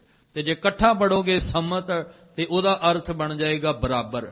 ਗੁਰੂ ਸਤਿਗੁਰੂ ਦੀ ਨਜ਼ਰ ਦੇ ਵਿੱਚ ਸਾਰੇ ਹੀ ਇੱਕ ਬਰਾਬਰ ਨੇ, ਕਿਉਂਕਿ ਸਤਿਗੁਰੂ ਕਿਸੇ ਨਾਲ ਵਿਤਕਰਾ ਨਹੀਂ ਕਰਦੇ, ਸਾਰਿਆਂ ਨੂੰ ਸਰਬ ਸਾਂਝਾ ਉਪਦੇਸ਼ ਦਿੰਦੇ ਹਨ। ਵਾਹ ਵਾਹ ਸਤਿਗੁਰ ਨਿਰਵੈਰ ਹੈ, ਜਿਸ ਨਿੰਦਾ ਉਸਤਤ ਤੁਲ ਹੋਏ। ਸਤਿਗੁਰੂ ਨੂੰ ਅਸੀਂ ਵਾਹ ਵਾਹ ਕਿਉਂ ਕਹਿਣਾ ਹੈ? ਕਿਉਂਕਿ ਸਤਿਗੁਰੂ ਜੀ ਦੀ ਨਜ਼ਰ ਵਿੱਚ ਸਾਰੇ ਇੱਕ ਬਰਾਬਰ ਕਿਉਂ ਨੇ? ਕਿਉਂਕਿ ਉਹ ਨਿਰਵੈਰ ਹੈ, ਕਿਸੇ ਨਾਲ ਵੈਰ ਹੀ ਨਹੀਂ, ਕਿਸੇ ਨਾਲ ਨਹੀਂ ਵੈਰ। ਹਾਂ, ਸਤਿਗੁਰੂ ਨਾਲ ਕੋਈ ਵੈਰ ਆ ਕੇ ਕਮਾਵੇ ਉਹ ਗੱਲ ਵੱਖਰੀ, ਪਰ ਸਤਿਗੁਰੂ ਨਿਰਵੈਰ ਹੈ। ਉਹ ਤਾਂ ਬੁਰੇ ਦਾ ਵੀ ਭਲਾ ਕਰਨ ਦੀ ਸਿੱਖਿਆ ਸਾਨੂੰ ਦਿੰਦੇ ਨੇ ਕਿ ਤੁਸੀਂ ਕੋਸ਼ਿਸ਼ ਕਰੋ ਵੀ ਤੁਹਾਡੇ ਕੋਲੋਂ ਬੁਰੇ ਦਾ ਭਲਾ ਹੀ ਹੋਵੇ, ਕਦੇ ਵੀ ਤੁਹਾਡੇ ਕੋਲੋਂ ਕੋਈ ਮਾੜਾ ਨਾ ਹੋਵੇ, ਬੁਰਾ ਨਾ ਹੋਵੇ। ਹਾਂ, ਪਰ ਦੁਨੀਆ ਦੀ ਹਾਲਤ ਪਤਾ ਕੀ ਹੈ? ਦੁਨੀਆ ਕਹਿੰਦੀ ਤੁਸੀਂ ਸਾਡਾ ਭਲਾ ਕਰੋ, ਅਸੀਂ ਤੁਹਾਡਾ ਬੁਰਾ ਹੀ ਕਰਨਾ ਹੈ। ਇਹ ਦੁਨੀਆ ਦੀ ਹਾਲਤ ਹੈ। ਤੁਸੀਂ ਲੱਖ ਕਿਸੇ ਦਾ ਚੰਗਾ ਕਰ ਲਓ, ਦੁਨੀਆ ਨੇ ਫਿਰ ਵੀ ਚੰਗਾ, ਚੰਗਿਆਈ ਇੱਕ ਪਾਸੇ ਰੱਖ ਕੇ ਬੁਰਿਆਈ ਅੱਗੇ ਲਿਆ ਕੇ ਬੁਰਾ ਕਰਨਾ। ਪਰ ਇੱਕ ਧੰਨ ਗੁਰੂ ਨਾਨਕ ਸਾਹਿਬ ਦਾ ਘਰ ਹੈ, ਜਿੱਥੇ ਗੁਰੂ ਗ੍ਰੰਥ ਸਾਹਿਬ ਪਾਤਸ਼ਾਹ ਦੇ ਵਿੱਚੋਂ ਆਵਾਜ਼ ਆਉਂਦੀ ਹੈ, ਫਰੀਦਾ ਬੁਰੇ ਦਾ ਭਲਾ ਕਰ, ਗੁੱਸਾ ਮਨ ਨ ਹੰਡਾਏ, ਦੇਹੀ ਰੋਗ ਨਾ ਲੱਗਈ ਪੱਲੇ, ਸਭ ਕੁਛ ਪਾਏ। ਕਿਉਂ? ਕਿਉਂਕਿ ਇਹ ਨਿਰਵੈਰਤਾ ਦਾ ਰੂਪ ਹੈ, ਕੋਈ ਵੈਰ ਨਹੀਂ ਕਿਸੇ ਦੇ ਨਾਲ। ਇਸ ਲਈ ਸਤਿਗੁਰੂ ਕੀ ਹੈ? ਵਾਹ ਵਾਹ ਸਤਿਗੁਰ ਨਿਰਵੈਰ ਹੈ। ਤੇ ਜਦੋਂ ਨਿਰਵੈਰ ਕੋਲ ਆਓਗੇ ਤੇ ਫਿਰ ਅਸੀਂ ਵੀ ਨਿਰਵੈਰ ਹੋ ਜਾਾਂਗੇ, ਕਿਸੇ ਨਾਲ ਸਾਡਾ ਕੋਈ ਵੈਰ ਨਹੀਂ। ਅੱਜ ਦੁਨੀਆ ਦੀ ਹਾਲਤ ਵੇਖੋ, ਭਰਾ ਹੀ ਭਰਾ ਦਾ ਵੈਰੀ ਬਣ ਕੇ ਬੈਠਾ ਹੈ। ਚਲੋ ਕਿਸੇ ਬਾਹਰ ਨੇ, ਸ਼ਰੀਕਾਂ ਨੇ, ਤੇ ਕੀ ਕਿਸੇ ਨੇ ਬਣਨਾ? ਆਪਣਾ ਸਕਾ ਹੀ ਭਰਾ, ਇੱਕੋ ਹੀ ਮਾਤਾ ਦੀ ਕੁੱਖ ਚੋਂ ਪੈਦਾ ਹੋਣ ਵਾਲੇ ਦੋ ਬੱਚੇ ਆਪਸ ਵਿੱਚ ਇੱਕ ਦੂਜੇ ਦੇ ਵੈਰੀ ਬਣੇ ਬੈਠੇ ਨੇ। ਇੱਥੋਂ ਤੱਕ ਵੀ ਸਾਡੀ ਹਾਲਤ ਵਿਗੜ ਚੁੱਕੀ ਹੈ। ਸਾਡੀ ਮਾਨਸਿਕ ਮੰਡਲ ਵਿੱਚ ਗਿਰਾਵਟ ਆ ਚੁੱਕੀ ਹੈ ਕਿ ਮਾਂ-ਬਾਪ ਬੱਚਿਆਂ ਦੇ ਵੈਰੀ ਬਣ ਗਏ ਤੇ ਬੱਚੇ ਮਾਂ-ਬਾਪ ਦੇ ਵੈਰੀ ਬਣ ਗਏ। ਹੁਣ ਇਸ ਤੋਂ ਅੱਗੇ ਕੀ ਹੋ ਸਕਦਾ ਹੈ? ਇਹ ਵੀ ਕਿਤੇ ਕਿਤੇ ਵੇਖਣ ਵਿੱਚ ਆਉਂਦਾ ਹੈ। ਅਸੀਂ ਆਪਣੇ ਹੀ ਆਪਣਿਆਂ ਨਾਲ ਵੈਰੀ ਬਣ ਗਏ, ਅਸੀਂ ਕਿਸੇ ਦੂਜੇ ਨਾਲ ਵੈਰ ਦਾ ਭਾਵਨਾ ਕਿਵੇਂ ਖਤਮ ਕਰਾਂਗੇ? ਸਤਿਗੁਰੂ ਜੀ ਦੇ ਦਰ ਤੇ ਜਦੋਂ ਆਵਾਂਗੇ ਤਾਂ ਬਿਸਰ ਗਈ ਸਭ ਤਾਤ ਪਰਾਈ, ਜਬ ਤੇ ਸਾਧ ਸੰਗਤ ਮੋਹਿ ਪਾਈ, ਨਾ ਕੋ ਵੈਰੀ ਨਹੀਂ ਬੇਗਾਨਾ, ਸਗਲ ਸੰਗ ਹਮ ਕੋ ਬਨ ਆਈ। ਜਦੋਂ ਸਤਿਗੁਰੂ ਕੋਲੋਂ ਗਿਆਨ ਲੈ ਕੇ ਚੱਲਾਂਗੇ ਤਾਂ ਹੀ ਤੇ ਆਖਿਆ ਵਾਹ ਵਾਹ ਸਤਿਗੁਰ ਨਿਰਵੈਰ ਹੈ। ਉਹ ਨਿਰਵੈਰ ਦਾ ਰੂਪ ਹੈ ਜਿਸ ਦੀ ਨਜ਼ਰ ਵਿੱਚ ਨਿੰਦਾ ਉਸਤਤ ਤੁਲ ਹੋਏ। ਤੁਲ ਦਾ ਅਰਥ ਵੀ ਬਰਾਬਰ ਹੈ। ਕਹਿੰਦੇ ਨਿੰਦਾ ਔਰ ਉਸਤਤ ਇੱਕ ਬਰਾਬਰ ਹੈ। ਸਾਹਿਬ ਕਹਿੰਦੇ ਗੁਰੂ ਕੇ ਸਿੱਖੋ ਆਹ ਜੁਗਤੀ ਆਪਣੇ ਜੀਵਨ ਵਿੱਚ ਬਣਾਓ ਕਿ ਨਿੰਦਾ ਉਸਤਤ ਤੁਹਾਡੇ ਜੀਵਨ ਵਿੱਚ ਇੱਕ ਬਰਾਬਰ, ਤੁਹਾਡਾ ਅੰਦਰ ਜਿਹੜਾ ਮਨ ਹੈ ਉਹ ਡੋਲੇ ਨਾ, ਤੁਹਾਡਾ ਬੈਲੈਂਸ ਬਣਿਆ ਰਵੇ, ਤੁਹਾਡਾ ਬੈਲੈਂਸ ਜਿਹੜਾ ਉਹ ਵਿਗੜੇ ਨਾ। ਕਿਸੇ ਨੇ ਉਸਤਤ ਕਰ ਦਿੱਤੀ ਤੇ ਐਵੇਂ ਮਾਣ ਨਾ ਅੰਦਰ ਭਰਦੇ ਫਿਰਿਓ, ਸਾਰਾ ਦਿਨ ਜ਼ਮੀਨ ਤੇ ਪੈਰ ਹੀ ਨਾ ਲੱਗਣ ਕਿ ਫਲਾਣੇ ਨੇ ਮੇਰੀ ਵਡਿਆਈ ਬੜੀ ਕਰਤੀ, ਫਲਾਣੇ ਨੇ ਮੇਰੀ ਉਸਤਤ ਹੀ ਬੜੀ ਕਰਤੀ। ਸਾਰਾ ਦਿਨ ਕਿਸੇ ਨਾਲ ਗੱਲ ਵੀ ਨਹੀਂ ਕੀਤੀ, ਇੰਨਾ ਫੁੱਲ ਗਿਆ ਹੰਕਾਰ ਦੇ ਵਿੱਚ। ਤੇ ਜੇ ਕਿਸੇ ਨੇ ਨਿੰਦਾ ਕਰਤੀ ਤੇ ਕ੍ਰੋਧ ਇੰਨਾ ਆ ਗਿਆ, ਇੰਨਾ ਗੁੱਸਾ ਆ ਗਿਆ ਕਿ ਉਹਨੂੰ ਘਰ ਮਾਰਨ ਵਾਸਤੇ ਚਲਾ ਗਿਆ ਵੀ ਤੂੰ ਨਿੰਦਾ ਕਰਨ ਵਾਲਾ ਕੌਣ ਹੁੰਦਾ ਹੈ। ਪਰ ਸਾਹਿਬ ਜੀ ਕਹਿੰਦੇ ਨਹੀਂ, ਗੁਰੂ ਕੇ ਸਿੱਖਾ ਤੇਰੀ ਕੋਈ ਨਿੰਦਾ ਵੀ ਕਰ ਜਾਏ ਨਾ ਤਾਂ ਵੀ ਤੂੰ ਉਹਨੂੰ ਹੱਸ ਕੇ ਜਵਾਬ ਦੇ, ਜੇ ਕੋਈ ਉਸਤਤ ਵੀ ਕਰ ਜਾਏ ਤਾਂ ਵੀ ਵਾਹਿਗੁਰੂ ਕਿਹਾ ਕਰ, ਕਿਉਂਕਿ ਉਸਤਤ ਉਸ ਮਾਲਕ ਦੀ ਵਡਿਆਈਆਂ ਵਿੱਚੋਂ ਮਿਲਣੀ ਹੈ। ਤੇ ਜੇ ਕੋਈ ਨਿੰਦਾ ਕਰ ਵੀ ਜਾਂਦਾ ਨਾ, ਤੂੰ ਆਪਣਾ ਗੁਣ ਨਹੀਂ ਤਿਆਗਣਾ, ਕਿਉਂਕਿ ਸਤਿਗੁਰੂ ਨਹੀਂ ਤਿਆਗਦੇ। ਗੁਰੂ ਅਮਰਦਾਸ ਮਹਾਰਾਜ ਜੀ ਦੀ ਗੱਲ ਕਰੀਏ, ਜਦੋਂ ਗੁਰੂ ਅੰਗਦ ਦੇਵ ਪਾਤਸ਼ਾਹ ਦੇ ਦਰ ਤੇ ਖਡੂਰ ਸਾਹਿਬ ਆਏ ਨੇ ਤੇ ਬਜ਼ੁਰਗੀ ਅਵਸਥਾ ਹੈ, ਔਰ ਦੂਜਾ ਇਹ ਵੀ ਕਿ ਗੁਰੂ ਅੰਗਦ ਦੇਵ ਪਾਤਸ਼ਾਹ ਦੀ ਸੁਪੁੱਤਰੀ ਬੀਬੀ ਅਮਰੋ ਜੀ ਗੁਰੂ ਅਮਰਦਾਸ ਜੀ ਦੇ ਭਤੀਜੇ ਨਾਲ ਵਿਆਹੇ ਨੇ, ਜਿਹਦੇ ਕਰਕੇ ਇੱਕ ਰਿਸ਼ਤਾ ਵੀ ਬਣਦਾ ਹੈ। ਤੇ ਜਦੋਂ ਆਏ ਤੇ ਲੋਕਾਂ ਨੇ ਕੋਈ ਕਸਰ ਛੱਡੀ, ਲੋਕਾਂ ਨੇ ਬੜਾ ਕੁਝ ਆਖਿਆ। ਦੇਖੋ ਜੀ ਬੜੇਪੇ ਵਿੱਚ ਆ ਕੇ ਇੱਥੇ ਦਰ ਤੇ ਬੈਠ ਗਏ ਨੇ, ਜਿਨ੍ਹਾਂ ਦੀ ਧੀ ਇਹਨਾਂ ਦੇ ਘਰ ਵਿਆਹੀ ਹੈ ਉਹਨਾਂ ਦੇ ਬੂਹੇ ਆ ਕੇ ਲੋਕਾਂ ਨੇ ਬੜਾ ਕੁਝ ਕਿਹਾ, ਪਰ ਸਤਿਗੁਰੂ ਨੇ ਇੰਨੀ ਬਖਸ਼ਿਸ਼ ਭਰ ਦਿੱਤੀ ਕਿ ਨਿੰਦਾ ਔਰ ਉਸਤਤ ਨੂੰ ਇੱਕ ਤੁੱਲ ਕਰ ਦਿੱਤਾ, ਇੱਕ ਬਰਾਬਰ, ਪਰਵਾਹ ਹੀ ਨਹੀਂ ਕੀਤੀ। ਹਰ ਜਨ ਰਾਮ ਨਾਮ ਗੁਣ ਗਾਵੇ, ਜੇ ਕੋਈ ਨਿੰਦ ਕਰੇ ਹਰ ਜਨ ਕੀ, ਆਪਣਾ ਗੁਣ ਨਾ ਗਵਾਵੇ। ਕਹਿੰਦੇ ਜੇ ਕੋਈ ਉਹਦੀ ਨਿੰਦ ਕਰਦਾ ਕਰੀ ਜਾਏ। ਭਗਤ ਜੀ ਤਾਂ ਅਸੀਂ ਕਹਿੰਦੇ ਸਾਡੀ ਨਿੰਦਾ ਕਰਕੇ ਵੇਖੇ, ਕੋਈ ਸਾਡੀ ਕੋਈ ਬੁਰਾਈ ਕਰਕੇ ਵੇਖੇ, ਮੈਂ ਤੇ ਜਾਨੋਂ ਮਾਰ ਦਿਆਂਗਾ। ਤੇ ਭਗਤ ਜੀ ਹੱਸ ਕੇ ਕਹਿੰਦੇ ਨਿੰਦੋ ਨਿੰਦੋ ਮੋਕੋ ਲੋਕ ਨਿੰਦੋ, ਕਹਿੰਦੇ ਨਿੰਦਾ ਕਰਨ ਵਾਲੇ ਲੋਕੋ ਕਰੋ, ਮੈਂ ਤੇ ਕਹਿੰਦਾ ਮੇਰੇ ਮੂੰਹ ਅੱਗੇ ਬੈਠ ਕੇ ਅੱਗੇ ਮੇਰੇ ਮੂੰਹ ਤੇ ਨਿੰਦਾ ਕਰੋ, ਮੈਨੂੰ ਕੋਈ ਗੁੱਸਾ ਨਹੀਂ ਲੱਗੇਗਾ, ਕੋਈ ਕ੍ਰੋਧ ਨਹੀਂ ਆਏਗਾ, ਕਿਉਂਕਿ ਤੁਸੀਂ ਨਿੰਦਾ ਕਰੋਗੇ ਤਾਂ ਕੀ ਪਤਾ ਮੇਰੇ ਅੰਦਰ ਦੀ ਮਲ ਤੁਹਾਡੀ ਨਿੰਦਾ ਕਰਨ ਨਾਲ ਧੋਤੀ ਜਾਏ, ਤੁਹਾਡੀ ਬਿਤੇ ਬੁਰਾਈ ਕਰਨ। ਕਿਉਂਕਿ ਕਿਸੇ ਦੇ ਨਿੰਦਾ ਕਰਨ ਦੇ ਨਾਲ ਜਿਹੜਾ ਉਹ ਠੀਕ ਹੈ, ਸਮਾਜ ਵਿੱਚ ਉਹ ਭਾਵੇਂ ਬੁਰਾ, ਪਰ ਉਹਦਾ ਆਚਰਣ ਨਹੀਂ ਬੁਰਾ ਹੋਣ ਲੱਗਾ। ਇਸ ਲਈ ਉਸਤਤ ਔਰ ਨਿੰਦਾ ਨੂੰ ਇੱਕ ਤੁੱਲ ਕਰਕੇ ਜਾਣਨਾ ਬਰਾਬਰ। ਗੁਰੂ ਤੇਗ ਬਹਾਦਰ ਸਾਹਿਬ ਨੇ ਵੀ ਸ਼ਬਦ ਜਿਹੜਾ ਕਈ ਵਾਰ ਆਪਾਂ ਸੁਣਿਆ ਵਿਚਾਰਿਆ, ਹੁਕਮ ਵਿੱਚ ਵੀ ਆਉਂਦਾ ਹੈ, ਜੋ ਨਰ ਦੁੱਖ ਮੈਂ ਦੁੱਖ ਨਹੀਂ ਮਾਨੈ। ਉਹ ਪੂਰਨ ਸ਼ਬਦ ਤੁਸੀਂ ਪੜੋ, ਇੱਕ ਤੁੱਲ ਉਹਦੇ ਵਿੱਚ ਕੀਤਾ ਗਿਆ। ਇਹ ਜੁਗਤੀ ਹੈ। ਹੁਣ ਕੀਤਾ ਕਿਨੇ ਆ? ਜਿਹੜਾ ਆਪ ਇੱਕ ਤੁੱਲ ਇੱਕ ਬਰਾਬਰ ਹੈ, ਜਿਹਦਾ ਬੈਲੈਂਸ ਡਗ ਮਗਾਉਂਦਾ ਨਹੀਂ ਹੈ, ਡੋਲਦਾ ਨਹੀਂ, ਉਸ ਸਤਿਗੁਰੂ ਨੂੰ ਵਾਹੋ ਵਾਹੋ ਹੈ। ਕਹਿੰਦੇ ਵਾਹ ਵਾਹ ਸਤਿਗੁਰ ਨਿਰਵੈਰ ਹੈ, ਜਿਸ ਨਿੰਦਾ ਉਸਤਤ ਤੁਲ ਹੋਏ। ਉਹ ਸਤਿਗੁਰੂ ਤੋਂ ਸੱਦ ਕੇ ਜਾਵਾਂ, ਬਲਹਾਰੇ ਜਾਵਾਂ। ਉਹ ਸਤਿਗੁਰੂ ਧਨਤਾ ਦੇ ਯੋਗ ਨੇ ਜਿਨ੍ਹਾਂ ਦੀ ਨਜ਼ਰ ਦੇ ਵਿੱਚ ਨਿੰਦਾ ਔਰ ਉਸਤਤ ਇੱਕ ਬਰਾਬਰ ਹੈ। ਵਾਹ ਵਾਹ ਸਤਿਗੁਰ ਸੁਜਾਨ ਹੈ, ਜਿਸ ਅੰਤਰ ਬ੍ਰਹਮ ਵਿਚਾਰ। ਗੁਰੂ ਰਾਮਦਾਸ ਪਾਤਸ਼ਾਹ ਜੀ ਆਖਦੇ ਨੇ, ਉਸ ਸਤਿਗੁਰੂ ਨੂੰ ਤੋਂ ਮੈਂ ਸੱਦ ਕੇ ਜਾਵਾਂ। ਵਾਹ ਵਾਹ ਆਖਾਂ ਵੀ ਵਾਹ ਗੁਰੂ ਸਤਿਗੁਰੂ ਜੀ, ਤੁਹਾਡੇ ਤੋਂ ਸਦਕੇ ਜਾਵਾਂ, ਕਿਉਂਕਿ ਉਹ ਸਤਿਗੁਰੂ ਸੁਜਾਨ ਹੈ। ਸੁਜਾਨ ਦਾ ਅਰਥ ਹੁੰਦਾ ਸਿਆਣਾ।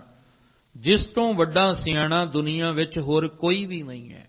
ਕਹਿੰਦੇ ਉਹ ਸੂਝਵਾਨ ਸਿਆਣਾ ਹੈ ਜਿਸ ਅੰਤਰ ਬ੍ਰਹਮ ਵਿਚਾਰ, ਜਿਹਦੇ ਅੰਦਰ ਬ੍ਰਹਮ ਦੀ ਵਿਚਾਰ ਹੈ। ਤੇ ਜਿਹੜੀ ਆ ਬਾਣੀ ਸਾਨੂੰ ਦਿੱਤੀ ਹੈ ਕਿੱਥੋਂ ਆਈ ਹੈ? ਇਹ ਗੁਰੂ ਦੇ ਹਿਰਦੇ ਚੋਂ ਹੀ ਆਈ ਹੈ ਨਾ ਬਾਣੀ। ਤੇ ਸਤਿਗੁਰੂ ਦੇ ਹਿਰਦੇ ਚੋਂ ਜਿਹੜੀ ਬਾਣੀ ਆਈ ਹੈ ਉਹ ਕੀ ਹੈ? ਲੋਕ ਜਾਣੇ ਇਹ ਗੀਤ ਹੈ ਇਹ ਤੋਂ ਬ੍ਰਹਮ ਵਿਚਾਰ। ਇਹ ਤੇ ਬ੍ਰਹਮ ਦੀ ਵਿਚਾਰ ਹੈ, ਕਿਉਂਕਿ ਸਤਿਗੁਰੂ ਜਿਹੜਾ ਹੈ ਜਿਸ ਅੰਤਰ ਬ੍ਰਹਮ ਵਿਚਾਰ, ਬ੍ਰਹਮ ਦੀ ਵਿਚਾਰ ਹੈ। ਬ੍ਰਹਿਮੰਡ ਨੂੰ ਸਮਝਣ ਲਈ ਜਾਂ ਬ੍ਰਹਿਮੰਡ ਵਿੱਚ ਬ੍ਰਹਮ ਨੂੰ ਸਮਝਣ ਲਈ ਸਾਨੂੰ ਗੁਰਬਾਣੀ ਦੀ ਵਿਚਾਰ ਨਾਲ ਜੁੜਨਾ ਪੈਣਾ ਹੈ। ਉਸ ਸਤਿਗੁਰੂ ਨੂੰ ਵਾਹ ਵਾਹੋ ਆਖਣਾ ਚਾਹੀਦਾ ਹੈ, ਜਿਹੜਾ ਸੂਝਵਾਨ ਸੁਜਾਨ ਵੀ ਹੈ ਔਰ ਜਿਹਦੇ ਅੰਦਰ ਬ੍ਰਹਮ ਦੀ ਵਿਚਾਰ ਹੈ। ਵਾਹ ਵਾਹ ਸਤਿਗੁਰ ਨਿਰੰਕਾਰ ਹੈ, ਜਿਸ ਅੰਤ ਨਾ ਪਾਰਾਵਾਰ। ਇੱਥੇ ਆ ਕੇ ਗੱਲ ਹੀ ਮੁਕਾ ਦਿੱਤੀ।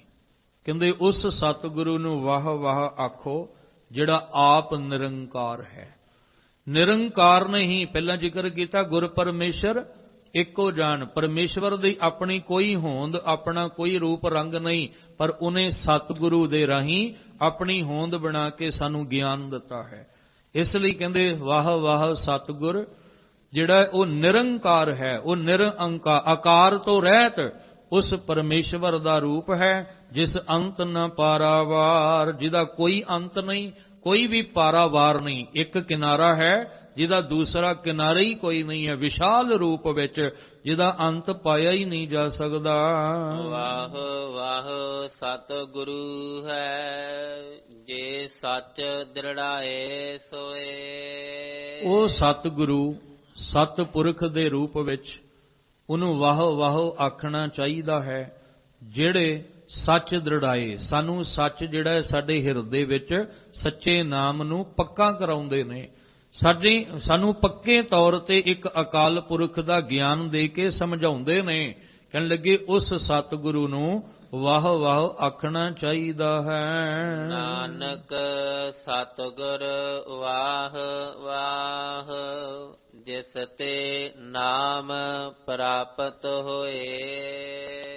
ਧੰਨ ਗੁਰੂ ਰਾਮਦਾਸ ਪਾਤਸ਼ਾਹ ਕਹਿੰਦੇ ਐਸੇ ਸਤਿਗੁਰੂ ਨੂੰ ਵਾਹ ਵਾਹ ਆਖਣਾ ਚਾਹੀਦਾ ਹੈ, ਜਾਂ ਵਾਹਿਗੁਰੂ ਵਾਹਿਗੁਰੂ ਵਾਹਿਗੁਰੂ ਉਚਾਰਨ ਕਰਨਾ ਚਾਹੀਦਾ ਹੈ, ਕਿਉਂਕਿ ਜਿਸ ਤੇ ਨਾਮ ਪ੍ਰਾਪਤ ਹੋਏ, ਜਿਸ ਤੋਂ ਸਾਨੂੰ ਇਹ ਸੱਚੇ ਨਾਮ ਦੀ, ਸੱਚੀ ਬਾਣੀ ਦੀ ਪ੍ਰਾਪਤੀ ਹੋਣੀ ਹੈ, ਉਸ ਸਤਿਗੁਰੂ ਨੂੰ ਵਾਹ ਵਾਹ ਕਹਿਣਾ ਚਾਹੀਦਾ ਹੈ ਕਿ ਤੁਸੀਂ ਧੰਨ ਹੋ, ਅਸੀਂ ਤੁਹਾਡੇ ਤੋਂ ਸਦਕੇ ਜਾਈਏ, ਅਸੀਂ ਆਪਣਾ ਆਪਾ ਤੁਹਾਨੂੰ ਕੁਰਬਾਨ ਕਰ ਦਈਏ। ਐਸਾ ਸਤਿਗੁਰ ਜੇ ਮਿਲੇ ਤਿਸਨੂੰ ਸਿਰ ਸੌਂਪੀਏ ਵਿੱਚੋਂ ਆਪ ਜਾਏ। ਐਸਾ ਸਤਿਗੁਰੂ ਮਿਲਦਾ ਹੈ ਤੇ ਆਪਣਾ ਆਪ ਸਮਰਪਣ ਕਰਕੇ ਨਾਮ ਦੀਆਂ ਬਖਸ਼ਿਸ਼ਾਂ ਜਿਹੜੀਆਂ ਸਤਿਗੁਰੂ ਕੋਲੋਂ ਲੈ ਲਓ। ਇਸੇ ਲਈ ਸਤਿਗੁਰੂ ਦੇ ਦਰ ਤੇ ਆਪਾਂ ਆਉਣਾ ਹੈ। ਅਧੂਰਿਆਂ ਦਾ ਪੱਲਾ ਛੱਡ ਦਿਓ। ਭਰਮ ਗੜ ਵਿੱਚੋਂ ਨਿਕਲਣਾ ਹੈ ਤਾਂ ਸੰਪੂਰਨ ਸੱਚੇ ਗੁਰੂ ਦੇ ਚਰਨਾਂ ਵਿੱਚ ਆਓ। ਆ ਕੇ ਨਾਮ ਦੀਆਂ ਬਖਸ਼ਿਸ਼ਾਂ ਲੈ ਕੇ ਅਗਿਆਨਤਾ ਦੇ ਹਨੇਰੇ ਨੂੰ ਖਤਮ ਕਰ ਨਿਰਵੈਰ ਨਿਰਭਉ ਦੀ ਅਵਸਥਾ ਬਣਾ ਕੇ ਨਿਰੰਕਾਰ ਦੇ ਵਿੱਚ ਜਾ ਕੇ ਸਦਾ ਲਈ ਲੀਨ ਹੋ ਜਾਈਏ। ਸਤਿਗੁਰੂ ਨੇ ਅੱਜ ਦੇ ਪਹਿਲੇ ਸ਼ਲੋਕ ਵਿੱਚ ਹੀ ਇਹ ਕਿਰਪਾ ਕੀਤੀ ਸੀ ਕਿ ਵੱਡ ਭਾਗੀਆਂ ਸੁਹਾਗਣੀ ਜਿਨ੍ਹਾਂ ਗੁਰਮੁਖ ਮਿਲਿਆ ਹਰ ਰਾਏ। ਗੁਰੂ ਦੇ ਦੁਆਰਾ ਜਿਨ੍ਹਾਂ ਨੂੰ ਹਰੀ ਮਿਲ ਗਿਆ ਉਹ ਫਿਰ ਸਤਿਗੁਰੂ ਦੀ ਵਡਿਆਈ ਵਿੱਚ ਕਹਿੰਦੇ ਨੇ, ਗੁਰ ਵੱਡ ਭਾਗੀ ਪਾਇਆ ਐਸਾ ਗੁਰ ਵੱਡ ਭਾਗੀ ਪਾਇਆ। ਗੁਰ ਵੱਡ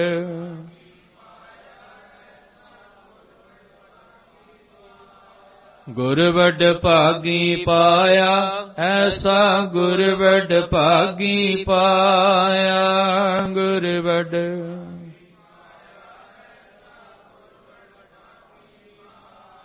ਭੁੱਲੇ ਮਾਰਗ ਜਿਨਹਿ ਬਤਾਇਆ, ਭੁੱਲੇ ਮਾਰਗ ਜਿਨਹਿ ਬਤਾਇਆ।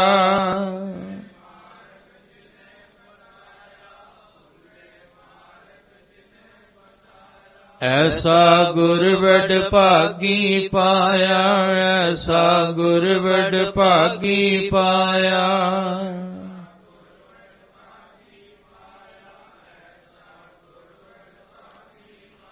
ਗੁਰ ਵਡ ਭਾਗੀ ਪਾਇਆ, ਐਸਾ ਗੁਰ ਵਡ ਭਾਗੀ ਪਾਇਆ। ਗੁਰ ਵਡ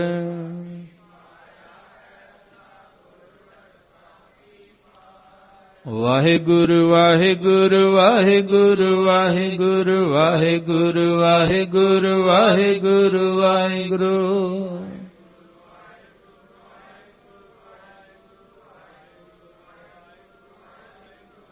ਵਾਹਿਗੁਰੂ ਵਾਹਿਗੁਰੂ ਵਾਹਿਗੁਰੂ ਵਾਹਿਗੁਰੂ ਵਾਹਿਗੁਰੂ ਵਾਹਿਗੁਰੂ ਵਾਹਿਗੁਰੂ ਵਾਹਿਗੁਰੂ।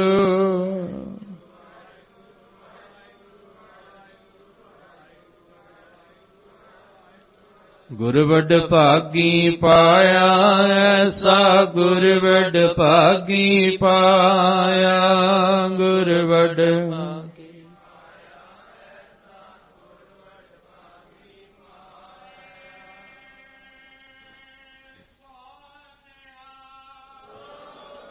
ਐਸੇ ਸਮਰੱਥ ਸਤਿਗੁਰੂ ਜੀ ਦੇ ਚਰਨਾਂ 'ਚ ਆਪ ਵੀ ਜੁੜੀਏ, ਹੋਰਾਂ ਨੂੰ ਵੀ ਅਸੀਂ ਜੋੜੀਏ, ਤਾਂ ਕਿ ਸਤਿਗੁਰੂ ਦੇ ਚਰਨਾਂ 'ਚ ਸੱਚਾ ਗਿਆਨ ਲੈ ਕੇ ਲੋਕ ਸੁਖੀਏ ਪਰਲੋਕ ਸੁਹੇਲੇ, ਨਾਨਕ ਹਰਿ ਪ੍ਰਭ ਆਪੇ ਮੇਲੇ ਵਾਲਾ ਜੀਵਨ ਜਿਹੜਾ ਬਣਾ ਸਕੀਏ। ਅੱਜ ਦੀ ਵਿਚਾਰ ਕਰਦਿਆਂ ਬੇਅੰਤ ਭੁੱਲਾਂ ਹੋਈਆਂ, ਸਤਿਗੁਰੂ ਬਖਸ਼ ਦੇਣ, ਮਿਹਰ ਦਾ ਹੱਥ ਰੱਖਣ, ਸਮੁੱਚੀ ਸੰਗਤ ਨੂੰ ਨਾਮ ਬਾਣੀ ਦੇ ਨਾਲ ਜੋੜੀ ਰੱਖਣ। ਗੁਰੂ ਰਾਮਦਾਸ ਪਾਤਸ਼ਾਹ ਜੀ ਦੇ ਪਾਵਨ ਬਚਨ ਆਪਣੇ ਹਿਰਦੇ ਅੰਦਰ ਵਸਾ ਲਈਏ ਜੀ। ਵਾਹ ਵਾਹ ਸਤਿਗੁਰੂ ਹੈ, ਜੇ ਸੱਚ ਦ੍ਰਿੜਾਏ ਸੋਏ। ਨਾਨਕ ਸਤਿਗੁਰ ਵਾਹ ਵਾਹ, ਜਿਸ ਤੇ ਨਾਮ ਪ੍ਰਾਪਤ ਹੋਏ।